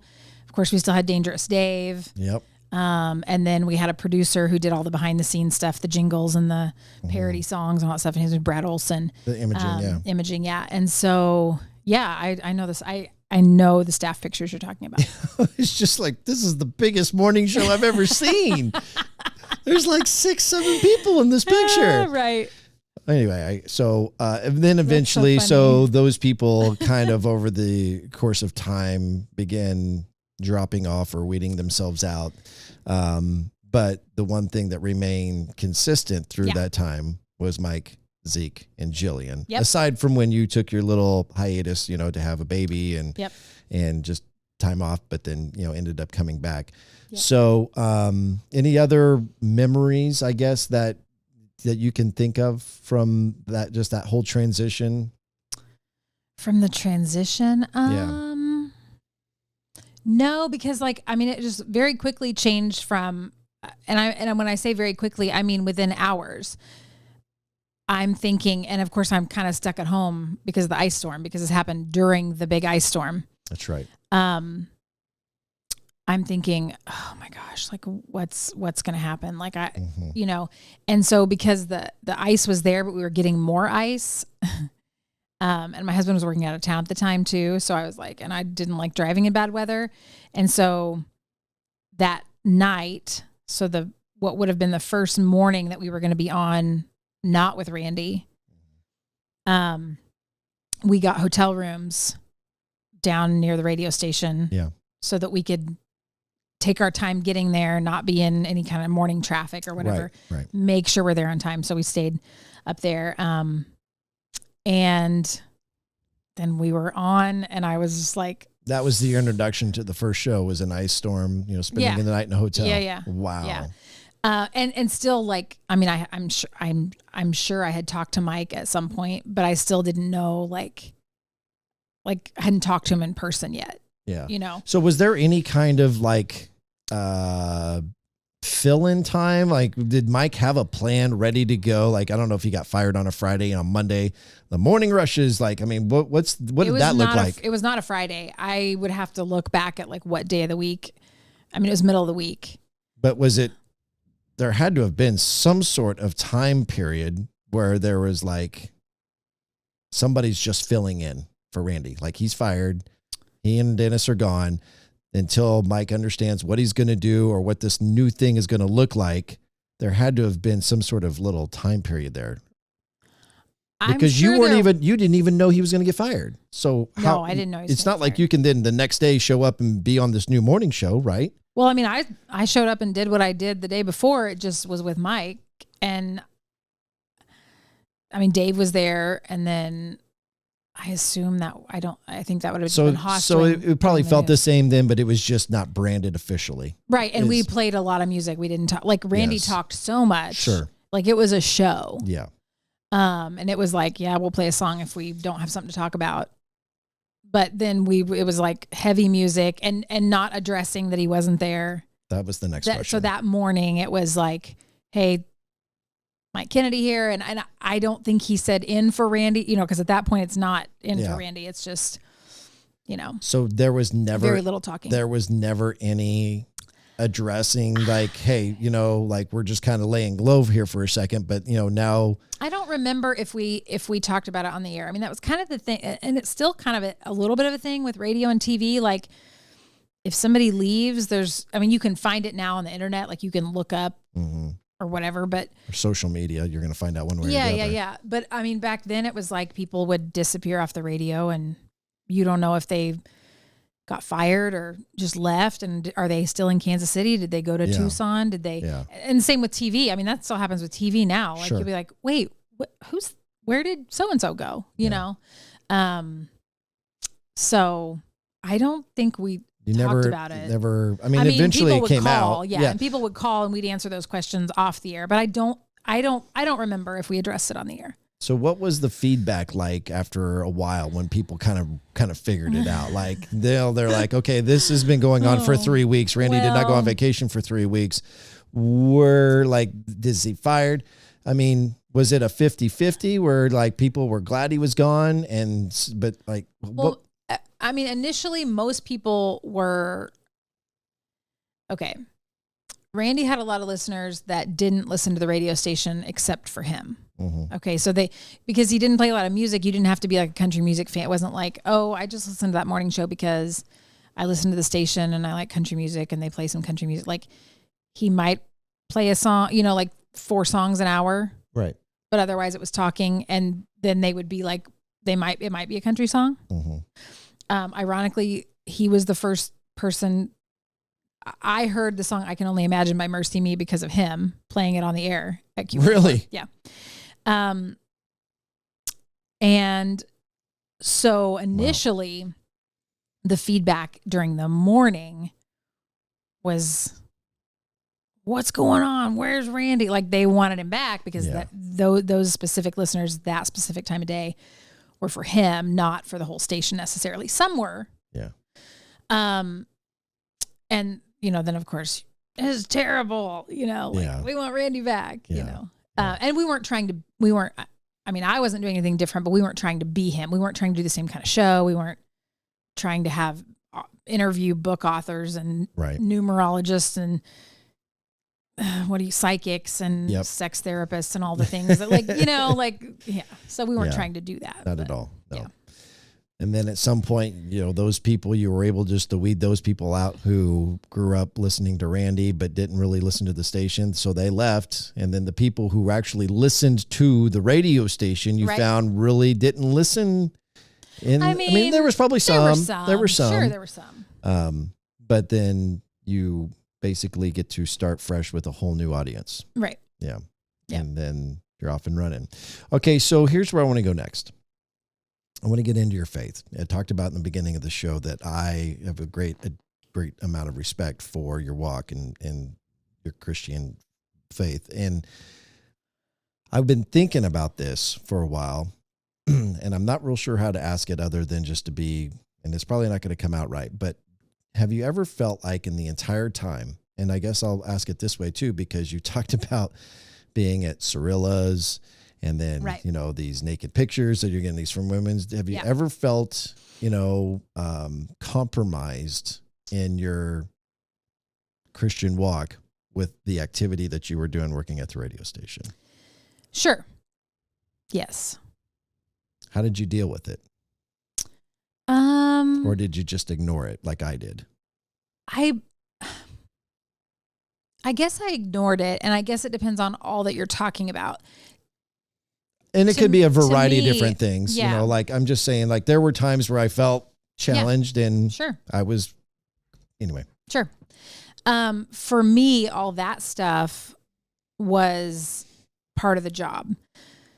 So in the same way that I was just like, well, I have to do that. Like, and I was a kid, and I'm not trying to like justify it, but I was a kid. And so you're asking me to do the When Harry Met Sally scene in a restaurant live on the air. Like I just had to, like, I didn't, it was not an option to say no. And I didn't necessarily think of that as being like anything against my faith and I probably didn't even think anything about Matt hearing that over my parents. Like it was because at that point I would have been married, I think, by the time that happened. But I got married when I was 19, almost 20. Right. So again, still a kid. Sure. And didn't go straight from living in my parents' house to getting married, but almost. Like I moved out for a few months. Mm-hmm. But so almost. I still care what my parents think. Did they hear it? I don't know. I never asked. It never came up. I don't want to know. It never came up. I know, but nobody said. That's how we do things. That's how we do things. Still never came up. Okay. I don't know. So let's, I eventually want to get to the point where you depart from Q104 and we'll get to that, but I kind of wanted to just get off topic here a little bit. Yeah. Where was it your parents? Were they the influence of, your Christianity? I mean, where did it all start? Oh yeah. Yeah. I mean, I don't remember not going to church. Like I grew up in church. Mm-hmm. So that was just what we did. From the time I can remember, we went Sunday morning and sometimes would maybe go out for lunch with friends after church. And that would last long enough that we'd just go back to church for Sunday night service. Or maybe go to somebody's house for lunch for Sunday and then go back to church, but Sunday morning, Sunday night, Wednesday night, and whatever in between. If there was a special, revival service on a weekend or a special singing group coming in, or we'd go to other churches for those kinds of events too. Until I was about maybe 12-ish. And then my sister and I would just, most of the time they would just take us to church and drop us off and we'd go to church and then they'd pick us up and gotcha. And I think at that point, that was right after my mom had started going to college. So my mom never went to college before, and homeschooled us and so on and so forth. And then I think it was right about that time when I was 11 or 12. Your mom is a judge. She was a judge. Yeah, she retired, I understand. December, but so she had no post-high school education during the time that you kids were growing up. And then, to be a judge, you have to get a law degree. Yeah. So she became a lawyer after? Yeah. Wow. So she had my sister when she was 17. Your older sister? Mm-hmm, my older sister. So she had her GED. Okay. Because she didn't do her senior year. She just took her GED, got married, had baby. Okay. And then raised us. And so she worked. I barely remember her working outside of home only because my parents owned a gas station in Holden for a while, like a full service station. Yeah. So dad worked in the back on cars and mom ran the front and came out and pumped gas and cleaned windshields. And, wow. And we didn't live there, but because they were the ones working, they were there from open to close. And so my older sister was enough older that she was in school. I wasn't in school yet. So I just went to work and I had there's a room in the back and I had a bed and toys and that's where you hung out. That's where I hung out. Yeah. Knew everybody that came in the gas station. And anyway, so they had that till I think they sold it when my mom was pregnant with my younger sister. Okay. And then after that, I don't remember her working outside of home. And so, she started homeschooling. That would have only been a couple of years later that she would have started homeschooling. And then of course that's a full-time How old were you then when she went back to college? I am thinking I was in 7th or 8th grade, I believe, because we were doing algebra together. Okay. She was doing the introductory college algebra class when I was doing either pre-algebra or algebra 1. So we were kind of it worked out well because we could kind of help each other. It's so strange to hear though.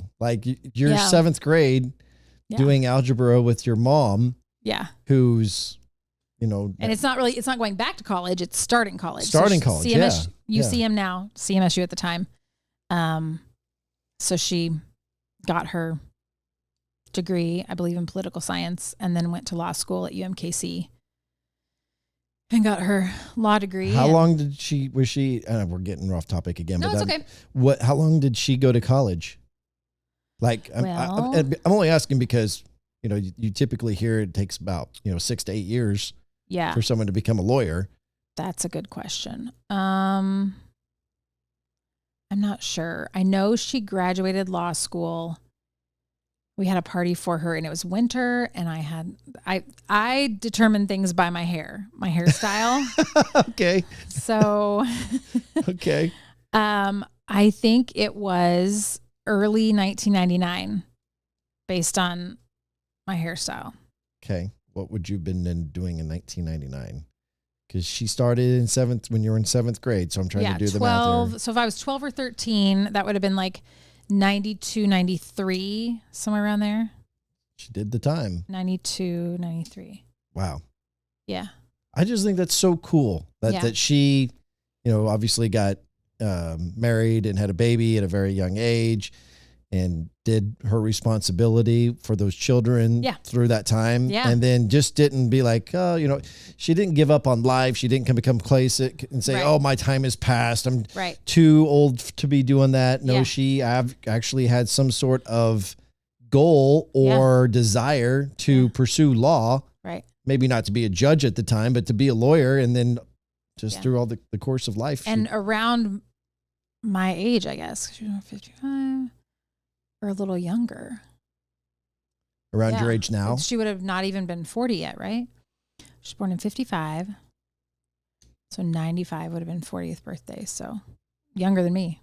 Wow. A little bit younger than me. Yeah. But, like she had a grown kid that like my older sister had gotten married and just really cool. Yeah, really crazy so now cool. Looking back going, my mom's kind of cool. Yeah, I think it's super cool. All right, so your faith then comes from your parents and, obviously involved with the church. You're homeschooled, so you're not really subjected to a lot of outside influence. Is that fair to say?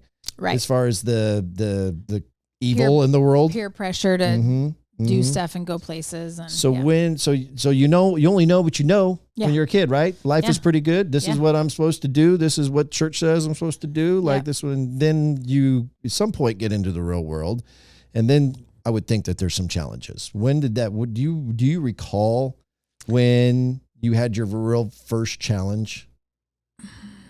If you don't recall, then you can say you don't recall. I mean, it was all at this. It was all so much at the same time. Okay. Because I started interning at the radio station 5 months before I met my husband. So start an internship at 17, a few months later meet who I don't know at the time I'm going to marry, but who I'm going to marry, like the first boyfriend, like I literally had gone on 3 dates before that. And none of them were boyfriends or anything like that. So,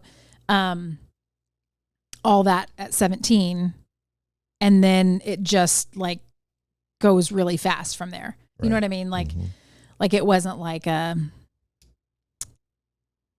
just didn't have a lot of experience in anything. You know what I mean? Like that's what I'm trying to get to. I didn't have a lot of work experience other than like trying some different jobs part-time while I was taking college classes and stuff, and before the radio thing became full-time. Like, so in those couple of years where I was just doing that stuff on the weekends or whatever, I had an office job here and I worked at the Lee Summit. What was it called?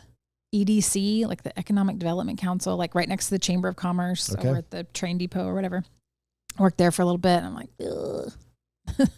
So I guess, let me ask. Lots of ask, different little jobs. My vision is this, and you tell me if I'm wrong, but I'm picturing like this girl from a small town who's got, great influence. I think I've met your mom maybe in casual, but I've definitely had several discussions with your dad. Yeah. And great people, definitely have met your younger sister, great person, so I'm thinking, you've got this, great surrounding, this great environment. But I'm also thinking you're probably a little bit sheltered. Is that fair to say? Yeah. So what was life like when you were no longer sheltered? I mean, did you ever I'm thinking you're 17 and you're coming to Q104. I love Shotgun Jaxon, but we know Shotgun Jaxon. Yeah. As a personality. Yeah. Okay. Yeah. And it is this lifestyle, and maybe his lifestyle then, maybe more so then than it is now. But and look, I'm not here to judge because I have a lifestyle that I lived, right? That I am borderline ashamed of. Yeah. So I guess my thing is you come into this where you're not like going, whoa, what is this? I don't even understand or comprehend this kind of activity. I mean, yes and no, I guess, because it was happening so fast, and it was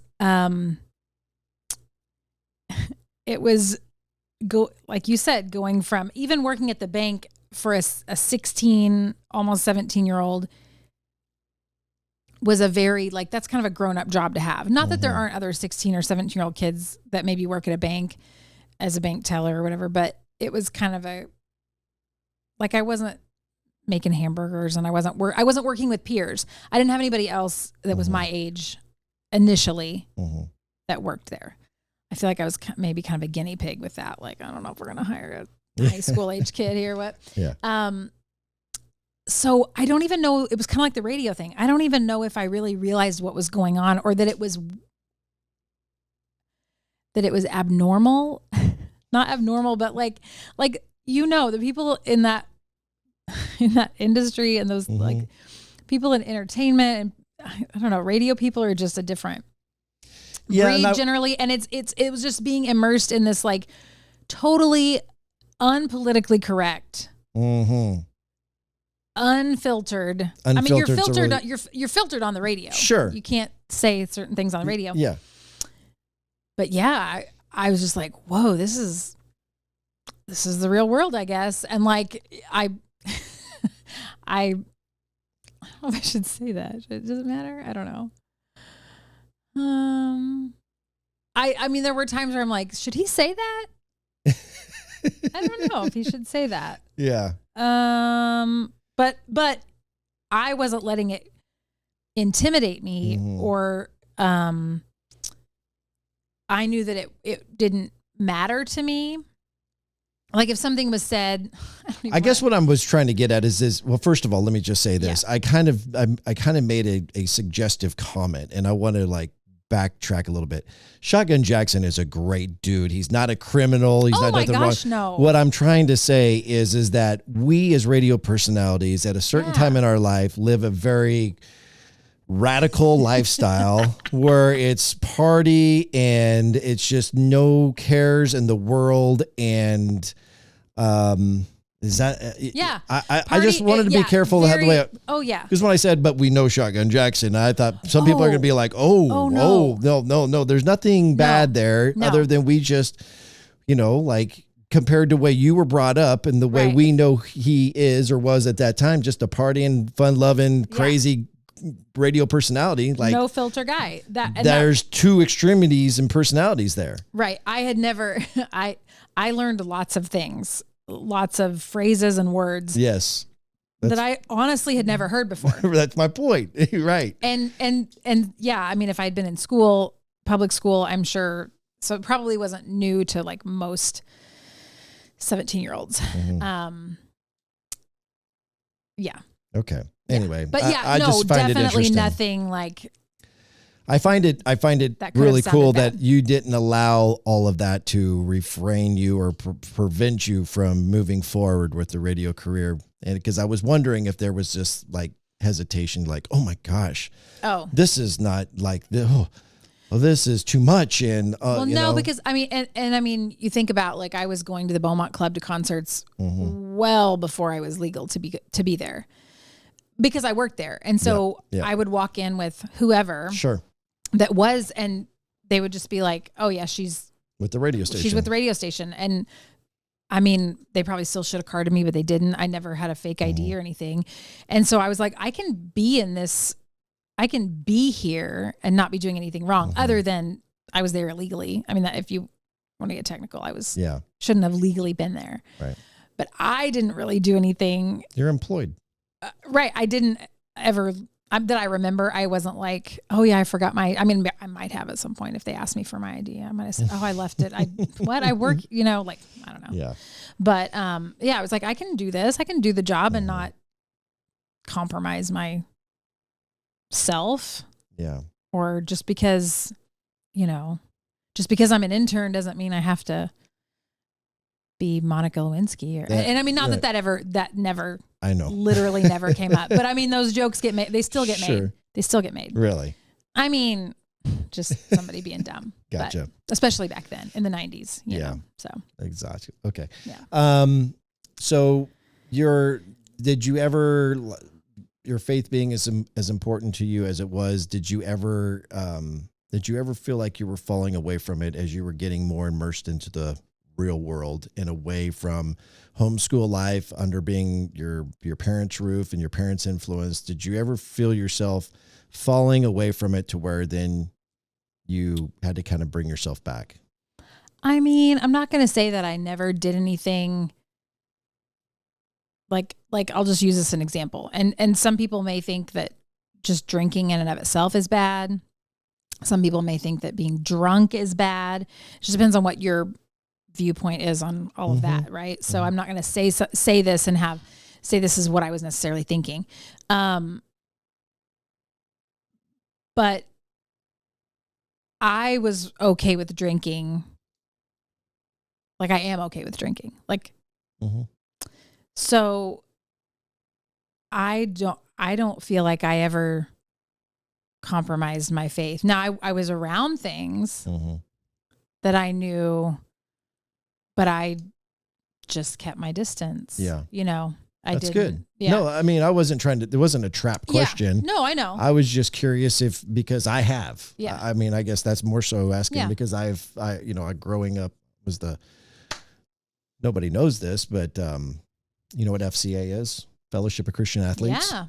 In senior in high school, I was the president of the FCA in our little chapter. I did not know that. Nope, I don't really go around flaunting that. But there was a time when my faith was important to me, and then somewhere down the road, it wasn't that I stopped believing, but I stopped caring. You know, I started caring more about myself and there was no cultivating that or growing that. You were like, I got it. I'm good, but I'm going to have a good time. And Exactly. Yeah. And then as I get older, I do what I want. That's exactly how I was. But you never really had those. I didn't really have, because everything happened at the same time and I was so young, not that I couldn't have sown wild oats while I was married. I could have done that, I guess. I just didn't. Yeah. That's what I mean. Not that there weren't opportunities or scenarios that could have ended. Yeah. You know, badly. Well, that's good. That's good. Now, let's transfer from there then, because I'm curious to where your faith is today post radio. Okay. So before we get to that, let's get to the end of radio. Okay. Mike leaves the radio station. Yep. And is retired at this point, right? Yep. He's not officially gone on to anywhere else. He's retired. I think at that point, somewhere towards the end, Allie was let go, or her contract wasn't renewed, or they couldn't agree to terms on a contract, and so she walks. Is that right? Yeah, within hers and I won't remember all the exact dates and numbers, but hers and Zeke's contracts both were up within a month of each other. Which seems crazy to let happen, but I mean, I don't know. And then I wasn't under contract at all. Okay. I hadn't been for quite some time, and I didn't really want to be I didn't want to be, and they didn't care to have me be. So I'm like, why be tied down if you were kind of in a unique situation because you had a special position, and it was almost like you were needed more than you needed it. Does that make sense? Yeah. That makes sense. Maybe Mike in the image of the station needed Jillian more than you needed Q104. And so for you to come back when you were completely content with being a stay-at-home mom, it would require that you did the show from home. Yeah. Didn't have a contract. Right. Some of these things, maybe not have to be at every single concert, have the weekends off, hey, Mike, if you can work with me on these things, then I can come back to the radio station. So that's probably why you didn't have a contract. Yeah. Just so that the people listening have some understanding. Well, why didn't she have a contract? Right. I didn't really want one, and they didn't really They didn't make care you if I had one. And that's kind of the big deal, because typically they being Mike didn't care that you didn't have a contract, but they always cared to have everybody else under contract. Right. So that's why everybody else was under contract. Yeah. I just want to make sure the people who are listening who aren't familiar with radio understand, well, like, why would they not care that Jillian had a contract but care about everybody else? Right. Well, it's why they wanted Jillian more, or they needed Jillian more than Jillian needed Q. And that's really the only other way I can put it that registers and makes sense to anybody. That makes sense. So then what point are you getting unhappy and deciding that, like, I kind of want to be done here? Well, Mike leaving was really hard. Like, that was, and I mean, I was fully aware at the time, and I'm still fully aware at the time that I mean, some people will call it luck. I don't believe in luck. I believe that my being there in the first place at Q104 was all meant to be. I mean, you've heard, it's kind of a crazy story, kind of like, okay, how'd that happen? And being able to say I had the same boss for 20 years, crazy. Like, that doesn't happen, especially in radio. That doesn't happen. Like, nope. So for me to have, a first time job in radio in a pretty big market, not like top 10 or anything, but and have the same boss, like, that's a big deal. So he leaves, and I mean, like, I'm devastated. I'm like, what am I going to do? Well, like, I didn't think I was going to leave or anything. I'm just like, ugh. Like, and I was, again, fully aware then, fully aware now, that it wouldn't matter who came in his place. They weren't going to be him. Right. They couldn't be him. My expectations are him. Right. And that's all I know.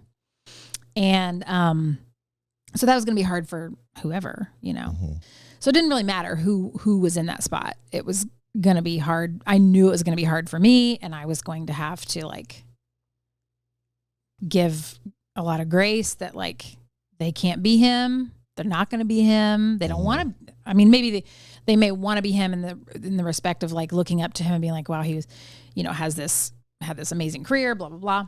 But they may not either. They may be like, hey, I'm whoever it is, I'm established. This is how I do things, and this is how we're going to do it. Yeah. So knowing that wasn't going to be easy. And, I mean, it wasn't like it was awful and fighting and stuff all the time. It just was very different. And it actually wasn't really, I mean, there were a handful of issues, like instances. Was the new PD hired yet when you left? Oh, yeah. Okay. I wasn't sure how long he was there. Or Yeah, I mean, he was almost right away. Like, I think Mike retired, like, the official, like, not here anymore was like the end of 2016. I think then the new guy came in January of the next year. But then Mike stayed on consulting. Yep. He just wasn't there. Right. For a while. And so how long did you stay at the radio station after Mike left? He would have been the end of 2016, and then I left in September of 2019. So a couple of years. Yeah, almost 3 years. Yeah. Wow. I actually, I guess, didn't realize that you did stay that long after Mike left. Yeah. And that it wasn't like it was awful and horrible, and it was just different. And I have zero interest in trying to make it sound like it was about one person, because it wasn't just about the person that took over for him. Yeah. It really wasn't. I kind of thought that initially. Yeah. But it wasn't that. It was more that I don't want to make it sound like I'm saying bad things about people that are just trying to do their job and they're doing it how they know to do it. Because I really do think that that's a lot of what it was. But Mike, as far as I knew, and there's always room for me to not know about things, but as far as I knew, as far as I know, he does everything with such a level of integrity. And so not everybody does that. Mm-hmm. Actually, most don't. And so the person coming in was maybe not going to not just handle things the same, but not handle things with that level of integrity. And also because Mike had been there so long, he had kind of a handle on even the upper management that was above him. Does that make sense? Yep. And I honestly think that he probably kept some of the, and I'm going to say like junk or crap from upper management. He kind of filtered it from ever really getting to us. Okay. Because he kind of shut it down or just handled it and took care of it. Yeah. And it never, he was like a sieve. It never made its way to us.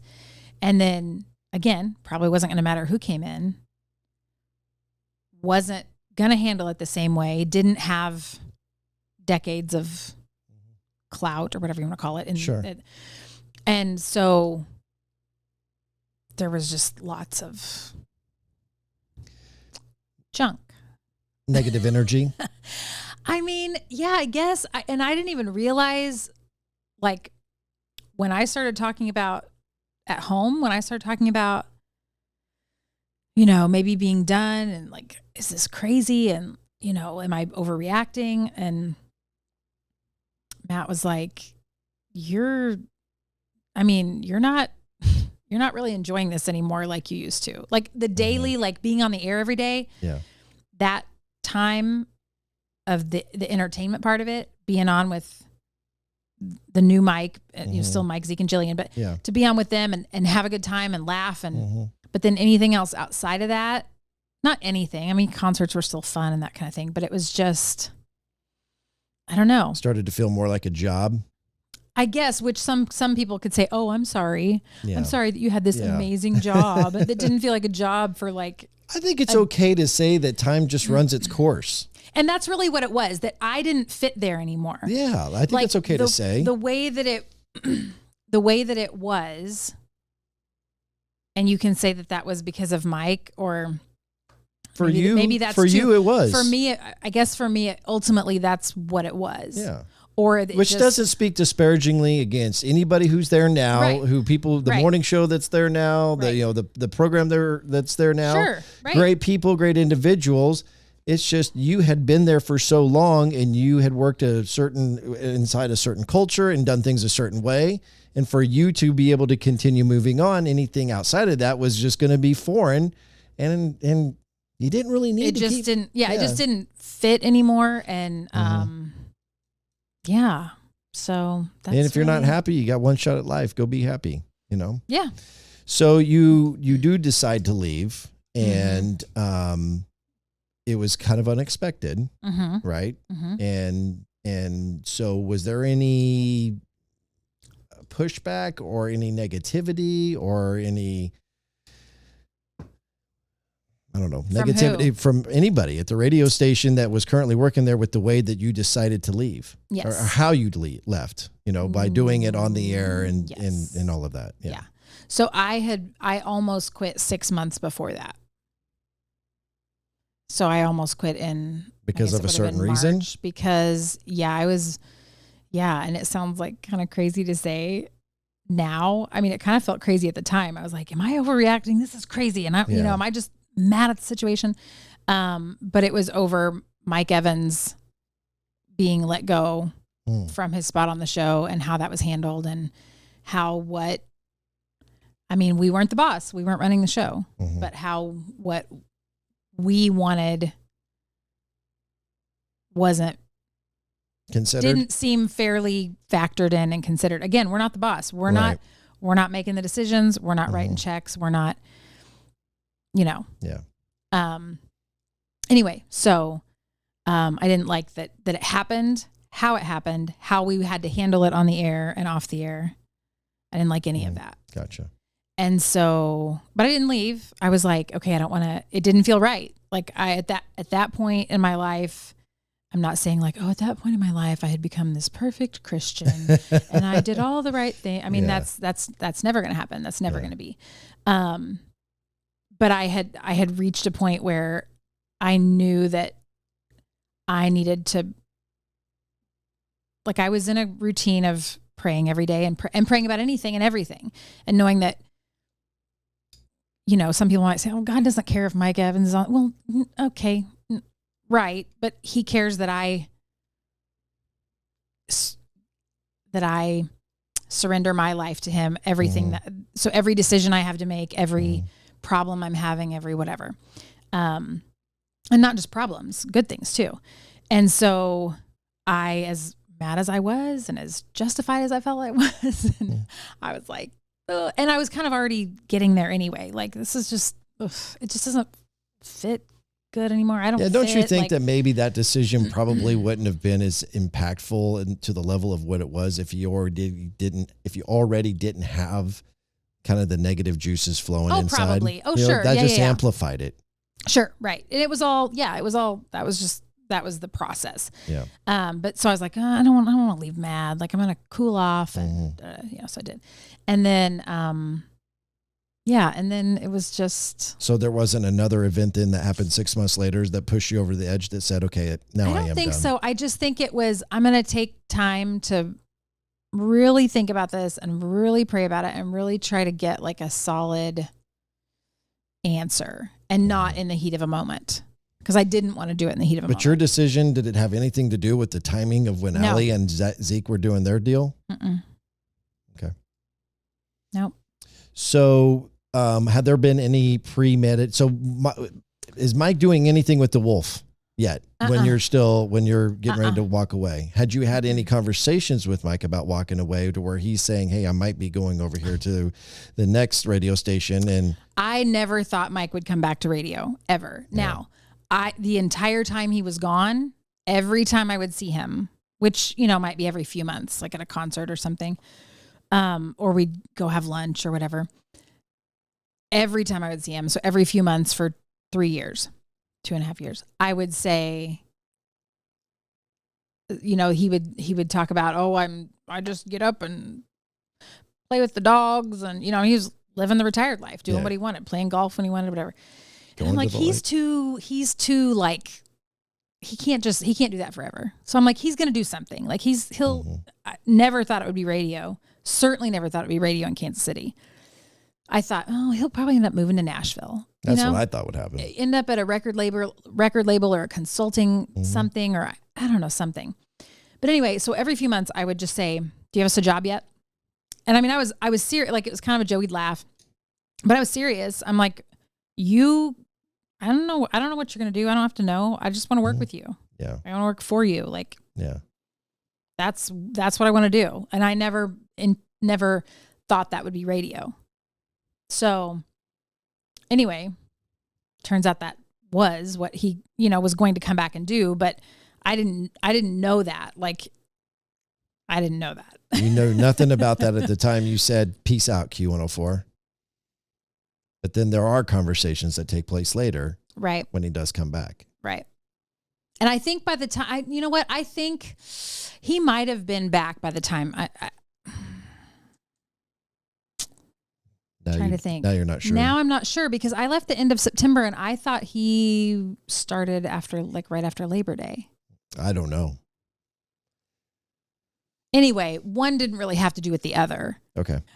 I think it was more of like, well, that could turn into something, you know, like interesting. But it was a long time coming for me. Like, I was having conversations with, and I don't really know why I chose that date in particular. I don't know if I was just like, I'm just going to pick a date, and it was a Monday. But I remember for those weeks leading up to that, talking to a good friend of mine who I felt like gave wise counsel, was, you know, has a strong Christian walk. So I could talk about it in all kinds of aspects with that person, that advised me and kind of helped process things, if that makes sense. Yeah. So, yeah, I think by the time I left, I think he was back in the game, but that decision was already made. It was just, for me, it was a matter of when. So let me ask this then. When you walked away from Q104, you were done with radio. You were pretty much like this. I'm done with Q104. Maybe if an opportunity presents itself, but you're thinking Mike's pretty much, retired, I guess, or I guess you just said you thought he was back. And now, anyway. and now let me just say, now that I think about the dates, I do think he started sometime right after Labor Day. I must have decided, not for any particular reason, the end of September or that particular date, but I do know that I took off the week, either the week leading up to Labor Day or the week after Labor Day. Took that week of vacation, and like Matt and I went on a little trip to Nashville, and because I was like, well, I don't want to lose my like selfishly, like I didn't take all my vacation days, like I didn't milk the whole thing because I'm like, oh, it's not that big of a deal, but like that's a chance to get away and still get paid at least some of my vacation money. Sure. So yeah, but I didn't know about, one didn't really have to do with the other. Okay. I just thought, that's crazy timing. That because I was feeling like it was all meant to be. You know what I mean? Like that this is the time. This was feeling like the right time for me to leave.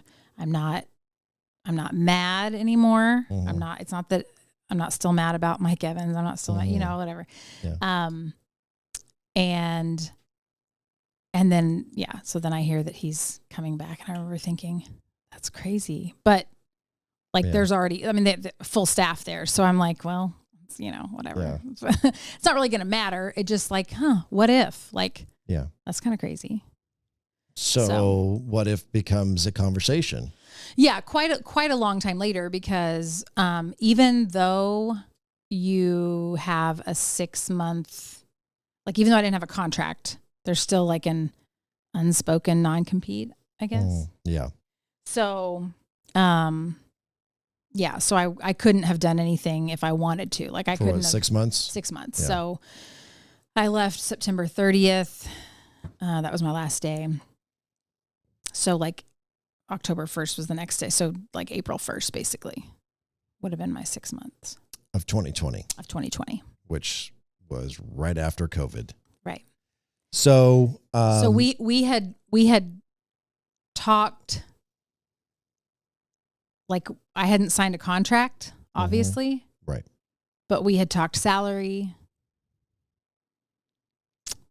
and like basically all the details other than paperwork. Yeah. And then COVID happens March 13th. Everything shuts down 2.5 weeks before my non-compete would have been up. And so that kind of. Well, we have to expand on that. The company puts on a hiring freeze. Right. Nationwide. Right. So all of this premeditated discussion and plans all and the everything. talks that we had where we're talking about salary and how things are maybe possibly going to play out if we, how was that going to play out, or can you say? I actually don't know. Oh, so you didn't have that conversation? I did not. No. Okay. So you just basically talked salary then. You were going to come back, but you didn't know what it was going to look like. Right. Other than maybe one other person, right? Right. So you kind of knew some of what was going to happen. I kind of knew some.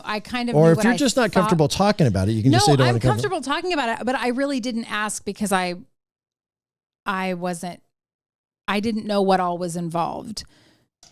So the plan was you and Zeke were going to come back. Right. Mm-hmm. And that's all you knew. That's all I knew. Okay. And then COVID happens. Right. Zeke can't come back because he wasn't hired back right away. Right. And then eventually, once COVID kind of works itself out, some things are moved around to where Zeke could come back. But then, I think their hiring freeze was on for like over a year. We're talking about the Wolf, by the way. The Wolf, we're talking 106.5. And so that would be Intercom / Odyssey / whatever they are. Nationwide. But. So then, is that kind of Mike's last hurrahs to try to get Zeke back before he retires again? Because he wasn't there much longer after Zeke is officially back on, like maybe a year, maybe. Well, Zeke was on for a long time.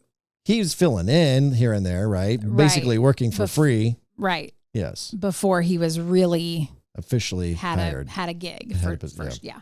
I don't know what the timeline was. I'm trying to think. It might have only been a few months. Mm-hmm. And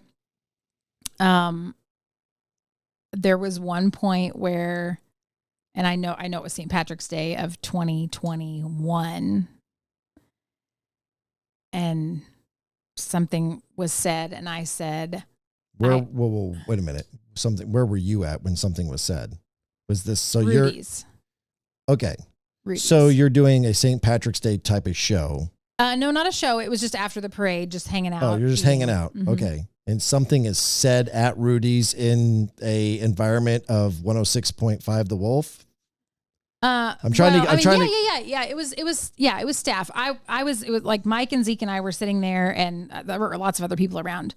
But nobody's like really, I don't even know if the hiring freeze was off by then. I don't think it was. Okay.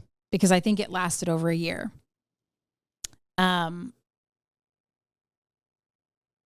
I basically told Mike, I said, I don't want you to get me hired and then leave. Mm. I said, I don't know what's going on. I had Then stopped you're just asking. redoing everything you just did. I had stopped asking, like, any news, any whatever, Mhm. like still hiring for, because it was eating me up inside. Like it was Sure. literally tearing my heart out. So I was like, I'm going to stop asking, because that has to be hard for him too, to feel that pressure of me asking and him not really having an answer. Yeah. So I just said, do not, like, do whatever you have to do, or talk whoever into whatever. Don't get me hired if you're just going to leave. Mm. I don't want that. 110% don't want that. Okay. Makes Not sense. worth it to me. Makes sense. And so, and I had already stopped asking for updates for the most part. And I continued to stop asking for updates. And then, so that was March.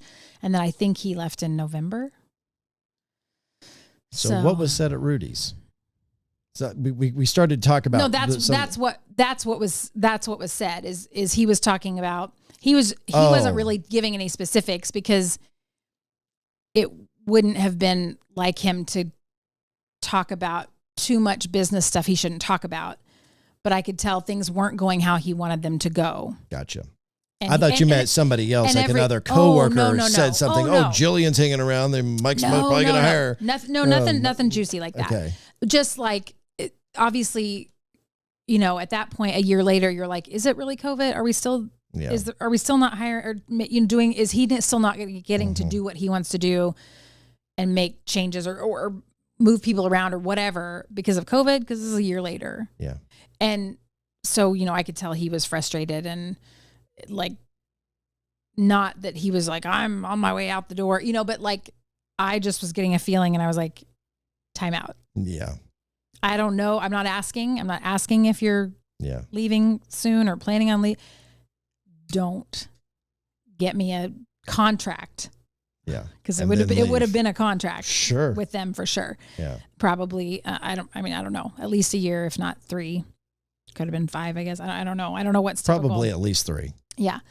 I said, I have zero interest. Yeah. So. Yeah. To be on, I'm assuming it was a morning show discussion, or to be on the morning show. So they're not going to do it for a year. Mm-hmm. It's going to be more than that, probably 3. Right. So, then at some point you have to come to grips. What I realized? I got this crutch where I go, so. Oh yeah. So I've been listening to some of these podcasts. When I go back and listen to them, I'm like, gosh, dang, I say so. And then I just caught myself doing it again. Anyway, it's okay. I digress. So, I'll do it for you. So you then come to grips with the fact that, what you thought was going to happen isn't going to happen, and you've got to get over it and move on. Yeah. And was that hard? Yes. Yeah. Yes. Did it take a long time? Yes. Yeah. And how, so talk about that, and talk about maybe how your faith helped you through that, and maybe how your faith has gotten stronger since then, being out of radio and just not, right. having to rely on, to lean on him to push you through that heartbreak. Right. So like I kind of explained earlier, that my leaving was a slow was like a slow burn, right? Mm-hmm. Like I wanted to leave when I was mad in March of that year. And then I'm like, give some time. I'm going to pray about it. I'm like, really take my time. Don't want to do anything in a rash decision. Right. So, then when have made the decision and it's like, it's for sure, it's just a matter of when, and I'm kind of thinking, okay, well, it would make sense to, like use a vacation, like all how the stuff I said before. And then Mike comes back. And so to me, that seemed like, that's kind of like a cherry on top of the answer. Like, because maybe that could turn into something, right? It's like the stars were all aligning. Yeah. Like, right. Or like, oh, God's like going, this is like a little glimmer of another little answer that yes is the right, or that goodbye is the right thing. And again, that wasn't that any plans were made. It was just, that's crazy. Like I never would have thought he would come back to radio in Kansas City. Like what if something could work out? And I'm done, so, so that seemed promising. And then when that seemed like, however long later after that, when I'm in that 6 months and it's like, oh, this is a possibility. Oh my gosh. Like, see, it was meant to be like, this is perfect, And then it was kind of going to be funny because it was going to be April 1st, which is April Fool's Day. Like we could even make this like a funny joke, Yeah. And again, I didn't know how that was all going to play out and COVID and all that. So, anyway, it didn't, obviously, after a long time. And so that was frustrating. And because there was COVID like had everybody not believing anything really, or not knowing what to believe. That's probably not that, and don't even try to imply that I'm implying that COVID isn't real or anything. That's not what I mean. I just mean what you're implying is that it was a time where there was a lot of confusion and nobody knew what to believe. Right. Yeah. And so, whether it was some conspiracy theorist and you're like, all of it seems far-fetched. Like all of it seems crazy. Yeah. And so there was just so much uncertainty. And then for what I'm dealing with in my personal life and career to feel so up in the air because of all this, like I was blaming that. I can relate to that. Now I can look back and say, well, that was the timeline of all of it, but it wasn't going to be a good situation because I think regardless of COVID, I don't think it was going to be a good situation. Like there's no way for me to know. There's no way for me to know if it would have worked out, if I would have gotten hired, if it would have been a good fit, if Mike would have stayed, who knows? But, I don't think all of his frustration, and I don't know, cause I didn't ask, cause it's not my business. Like it's not my business why he left and what he was dealing with specifically. I'm assuming that wasn't all COVID related. Just an assumption. As far as whatever he was dealing with that was causing him frustration to cause him to leave. Maybe it was. I don't know. Yeah. I'm just saying, like, if COVID had happened 2 weeks later or 3 weeks later and I had started and had signed a contract, well, then I'm stuck. I mean, I guess they could have bailed on their contract on their end of it. It's usually how those contracts work. I know. But I did think about that. Early on, I was like, oh, just like 2 weeks. That's all it was, or three, whatever it was, 2.5 weeks, 2.5 weeks. And I could have maybe had a contract signed and maybe been like set. Yeah. But so 2.5 weeks. Let me ask this.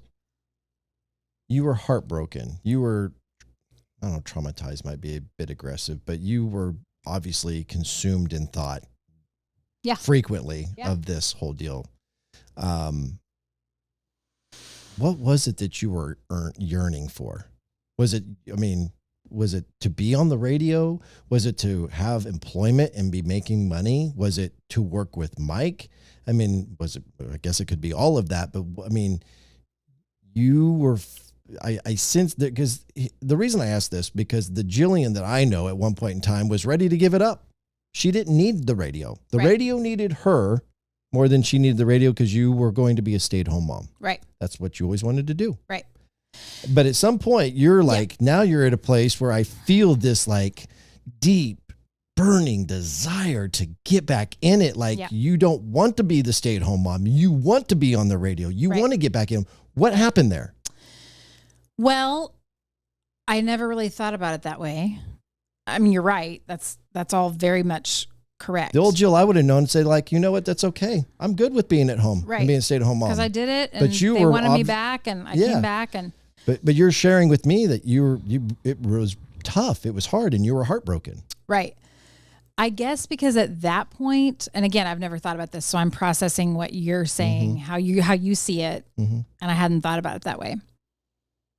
I guess at that point, I had reached a spot where I could manage it all. I could work. I mean, it wasn't full time. It wasn't 40 hours a week, but it was a full-time job, a salary, insurance. Well, actually, yeah, it was a full-time job. I could manage that because I was doing it at home. And a lot of people didn't know that, but the last 5 years I was doing the radio show. I was at home. Everybody else was at the radio station. So I could literally, if I needed to, roll out of bed at 5:45. Yeah. It never mattered what I looked like on the radio anyway, but I mean, I could literally like. But you still had to come to the station clothed. Right. Yes. And it was almost an hour drive from where I live. So that was a huge benefit to me, not only for gas money, but time and my kids being home and homeschooled. That was huge. So I could roll out of bed at whatever time and walk to the other side of my house and flip like 4 things on and I'm ready to go. Yeah. And on commercial breaks, if I need to go up and check on the kids or whatever, do that. And I mean, it was perfect. So I could manage all that. So I was contributing to the family money wise, but also doing my family the way I wanted to do it. You know, I was home, I could homeschool them. I could do it all. And I was making it work. And so I guess that's what it was. And then because of Mike, because I wanted to work with him again, which I just recently was reminded of a time way back. This would have been after Mike left. And I don't know what I was thinking about. It was probably maybe one of the times that I had jokingly or not jokingly said to him, hey, when are you going to get us a job where I can work for you? Sure. Doing whatever. But I can remember being in the room that I did the radio stuff from. And I remember a thought coming into my head that was like, you're never going to work for Mike again. That's not going to happen. And I just thought that was like just a thought that was like in my head. Cause I was like, oh, well, that's a bummer thought to have. Like, why would I have that thought? Yeah. I wouldn't have that thought because I want to. Yeah. So where'd that thought come from? And so I was like, is God telling me I'm never going to work for Mike? I don't know. That was weird. Like, I didn't really think anything about it. And then so this is probably like, you know, definitely over a year, maybe 2 years later, when I am reaching this slow burn of leaving, and then it's for sure coming. I'm leaving sometime soon, and I, set a date or whatever. And then Mike's coming, and I'm like, oh my gosh, I'm going to get to, but it really didn't dawn on me till in the last few months, that thought came back to my head. And now, and this is going to sound crazy maybe to some people, but now I believe that was a thought from God or the Holy Spirit, because when it came back into my head, it was like I told you that wasn't going to happen. Yeah. Like what? Like almost like, and then I was like, I just put myself through all that heartache. Sure. That whole process. But I didn't realize it at the time. I didn't know at the time. So did you have any, and this, I'm putting you on the spot here, so I apologize. Sorry. But I'm curious because again, you had so much emotion and burning desire to stay in radio. Whereas again, Jill, I know from back in the day, was completely content with being a staying-home mom. Yeah. Did you have any spite or any kind of vindictive feelings to where, like, I'm going to show them over at Q104. I'm going to go back with Mike. We're going to get the team together. It's going to be Allie and me and Zeke and Mike, and we're going to kick their tail. Yeah. And so was that part of the emotion when it didn't come to fruition, that you felt like disappointed that you didn't get that opportunity? I mean, yes, that was the thought initially, and not like I'm not a super like, and revenge isn't even the right word, because there wasn't revenge to be had. Like because there wasn't this huge big wrong thing. You know what I mean? Like it really was my fit there just wasn't fitting anymore as far as I was concerned.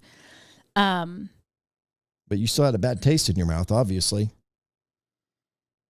Yeah, I guess. But it wasn't super like, I don't know. It wasn't like super negative or hateful on my part. I was just like, well, that's going to be kind of crazy. Like, you know, that's going to be kind of funny. And then like the whole like April 1st thing seemed kind of funny and like, you know, whatever. I just wanted to work for Mike again. Right. Like, no, that's fair. That's fair. You know, and so the other stuff was just like, hello. I'm just trying to understand the emotion of why you were so heartbroken. Yeah. Well, I mean, I guess because I thought it was going to happen, and I thought it was so perfect, and I thought the timing was perfect. Like, and then it wasn't, and it felt so out of control because it felt like it was COVID. COVID was ruining everything, right? Yeah. COVID was ruining everything for everybody, and for most, yeah, right. And so that felt so like out of everybody's control. You know what I mean? Yeah, definitely. COVID was the reason for my downfall. And if there was no COVID, I'm not doing this podcast. Really. Right. I mean, if I don't suffer from depression, I don't suffer from depression if I don't lose a very lucrative 6-figure income. You know, I mean, that was the big catalyst to all of this falling apart. Now, there were other moving factors and things that took place, but COVID had a direct impact on that, which then me trying to rebound from that, and then, you know, failing and stumbling along the way and feeling like a failure and internalizing all of those emotions. That's where, so anyway, this is becoming about me, but the point is COVID was the reason for all of that. Right. And so many people were feeling that on so many different levels. I mean, lots of people lost their jobs. Yep. I mean, and not even just back in March and April of 2020, like it lasted for so long. So the unfair of it felt so unfair for so long. That's it right there. And I was so bitter and angry, and my emotions were so all over the place to where I didn't realize that how do I say this? I didn't realize that at the time I was I was spending more time and energy pointing fingers at everything that was being done against me or you know, not working out in my favor and blaming everybody else, when I should have been giving God all the glory. Right. I was spending more time in that negative energy instead of putting my time with him. Right. And it took me over 2 years to figure that out. Yeah. 2 years. Yeah. You know? Yeah. Anyway. So do you feel like that your faith has gotten any stronger upon all of that heartbreak and everything, and that you're closer and definitely. And you're content, like you're in a good spot now, like you don't have that heartbreak anymore. You're good. Yeah. Okay. Yeah. No heartbreak anymore. Good. I definitely think my faith grew, and some people would be like, oh, why did your faith grow if you thought it was meant to be and you thought it was God putting all those things into play. And I guess I can't explain that really. I mean, other than to know that, it helped me to know I think the more the closer you are to God, okay, the more clearly you understand when something is a yes or something is a no, or what you're listening for. Does that make sense? Mm-hmm. So I thought that all the things were pointing, like I thought me leaving and then Mike coming back into that was the thing, but I didn't recognize whenever that thought that came in my head before, I didn't recognize that as a little note from God at the time, but he brought it back to my mind after the fact to go, if you to whatever, that wasn't how it was supposed to be. I wasn't supposed to recognize that, I guess, at the time as being from God. Then it was more about the lesson and getting there to now and going, okay, well, what'd you learn? You got closer to me because everything you thought was going to happen didn't happen. And it wasn't really taken away because you didn't really have it in the first place. But what you thought you were going to have, you didn't have. And so you had to rely on me. Yeah. So it's just how it goes. But it's good. It's a good feeling. Sure. Yeah, no, definitely. Okay. Well, look, where are we at? We're at 2:30. We're at 2:30. We're gonna take a break. Gonna take a break here real quick, and then when we come back, I got an announcement, and I'm excited about this announcement. And part of the reason why Jillian is here for this week's podcast is coming up next on the Papa Ron Podcast. You're listening to the Papa Ron Podcast. Keep up to date on new podcasts, new discussion topics, and future casts. Follow us on Facebook, Instagram, TikTok, and YouTube. Search Papa Ron Podcast and be sure to like and leave a comment. Now, back to the show. Here again is your host, Ronnie Phillips.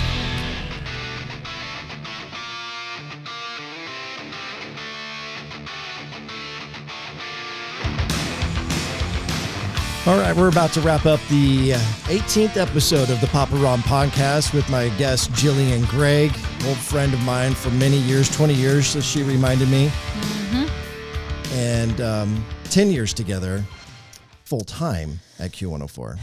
Because of my time, yeah.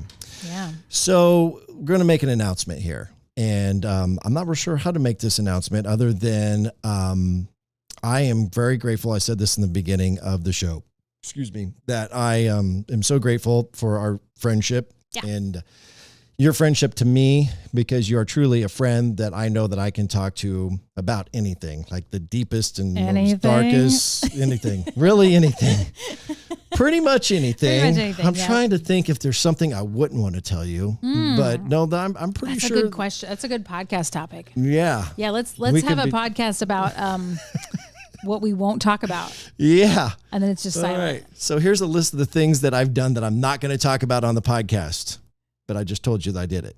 Exactly. No, so anyway, but really, I feel very comfortable with you. I trust you with everything. And so I guess the best way to start this announcement is that when I opened up to you and reached out to you, it was because I was feeling challenged in my faith to start surrounding myself with others who were walking the walk. Yeah.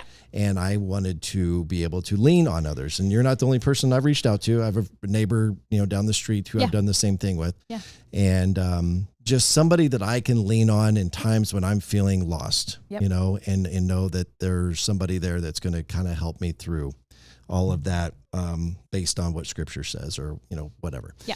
And, started talking about the podcast, and you had talked about wanting to have done a podcast, and you considered doing a podcast for many years and, or the last several years. And yeah, cause actually that was what I was going to do leaving radio. Yeah.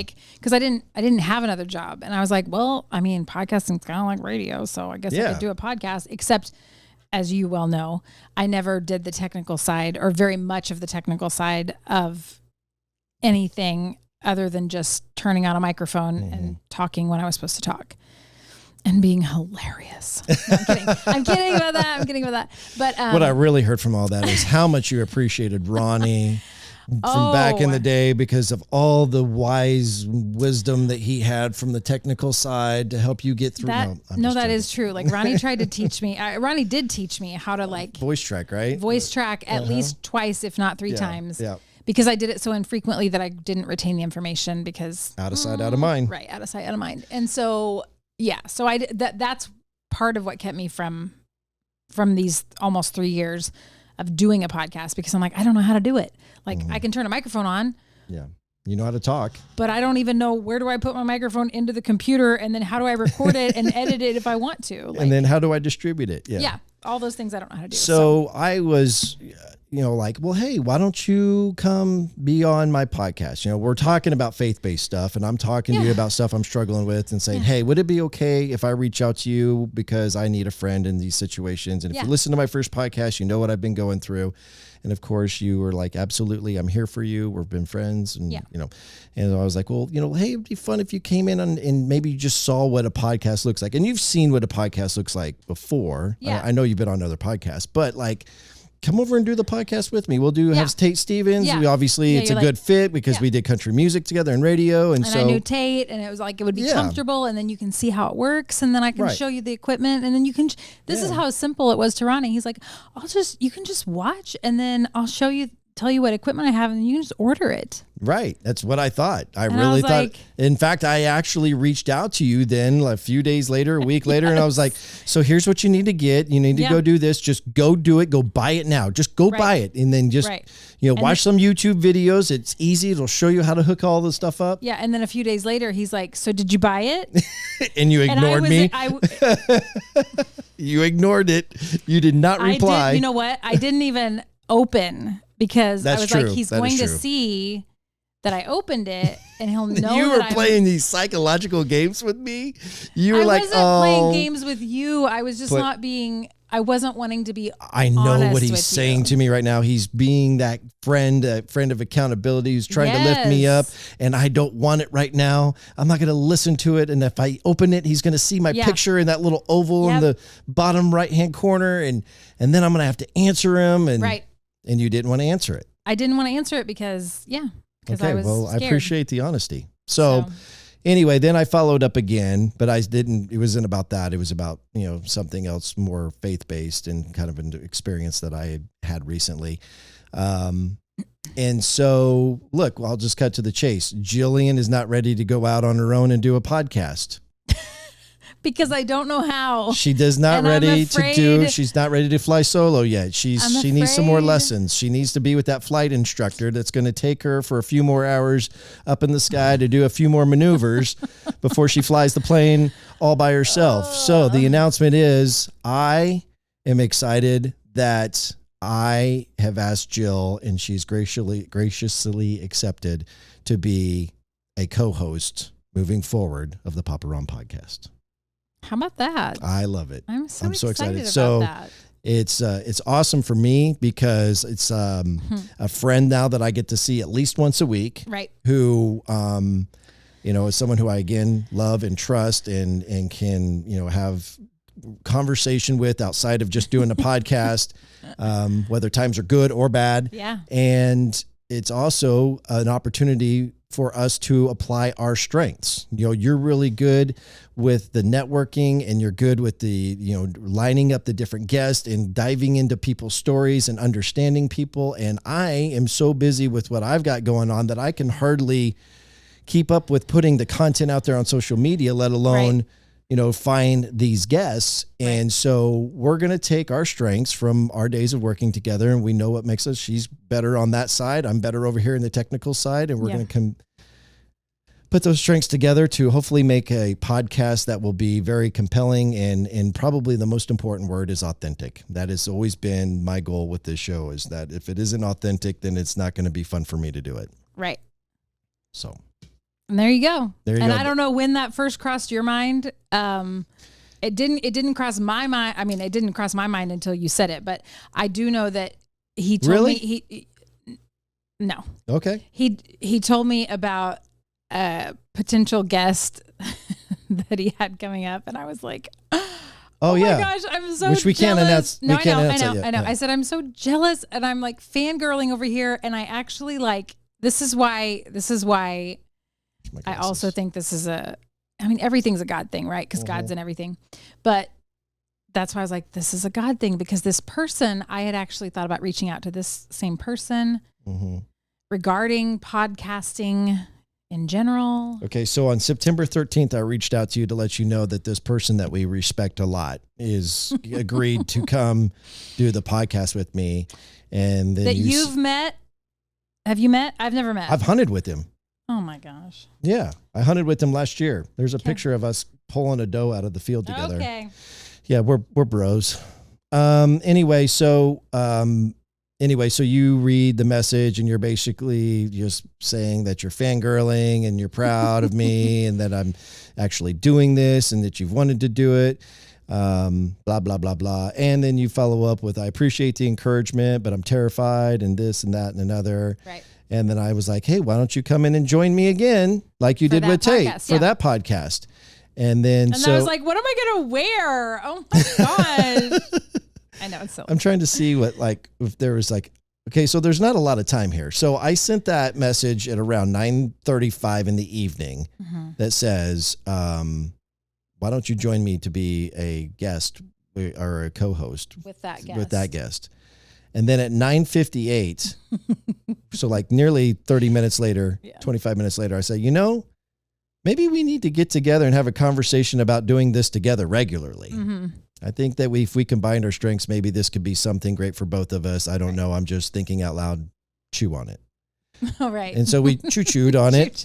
And after a conversation yesterday, while I was in line with Reagan, or in line to pick up Reagan from school, I was like, I'd really like to do this. Do you have any thoughts, concerns, whatever? And we got that all out in the open, and I'm thrilled to death. Me too. I'm excited for what you could bring to what is a very, I think I'm proud of it. I hesitated there only because I didn't want to sound arrogant, but I'm proud of what I've been able to accomplish with this podcast. Yeah. Being as early as it is in this venture. It doesn't mean that I've accomplished a lot. That's where I was hesitating, but the recognition that I've been getting is because it has had impact on people's lives. And that's what I'm most proud of. I don't need notoriety. I don't need to be put up on a pedestal or anything, but because I have approached this with the idea of making it a humanity podcast and the idea of talking about real life stuff that could potentially be relative or relatable to others. Yeah. And being it PTSD, mental health, and all of the other stuff, I've realized that it has had a tremendous impact. And I don't even care about the money that could potentially be made with this. I care about the way it makes other people feel. Right. And so knowing who you are and what you're about and how well that aligns with what I'm trying to achieve here, I think that the possibilities are. It's right up my alley. It is. So same alley. Okay, that's the announcement, and I am so grateful to have you here. Thank you for sharing your story. I'm so It's excited. good to talk about all of this. And so we'll start getting to work on what we're going to do here in the future of the Papa Ron podcast. So thank you for listening or watching. Again, you can watch this podcast on Spotify or the Papa Ron podcast YouTube channel. You can also listen to it on Apple, Amazon, Google, and CastBox. Thanks to Rich Donovan, Rick Hunter for helping with the production elements. And of course, thanks always to my boys over at Marathon Media Management for helping inspire me to do this podcast in the first place. That's episode 18 with Jillian Gregg. You've been listening to the Papa Ron Podcast. MHD. If you enjoyed this show, hit subscribe now and tell your friends on Facebook, Instagram, Snapchat, TikTok, and other social platforms. To participate on the show, leave a message with your comments or questions by calling or texting 816-558-6389. That's 816-558-6389. Until next time, thanks for listening to the Papa Ron Podcast. Papa Ron Podcast.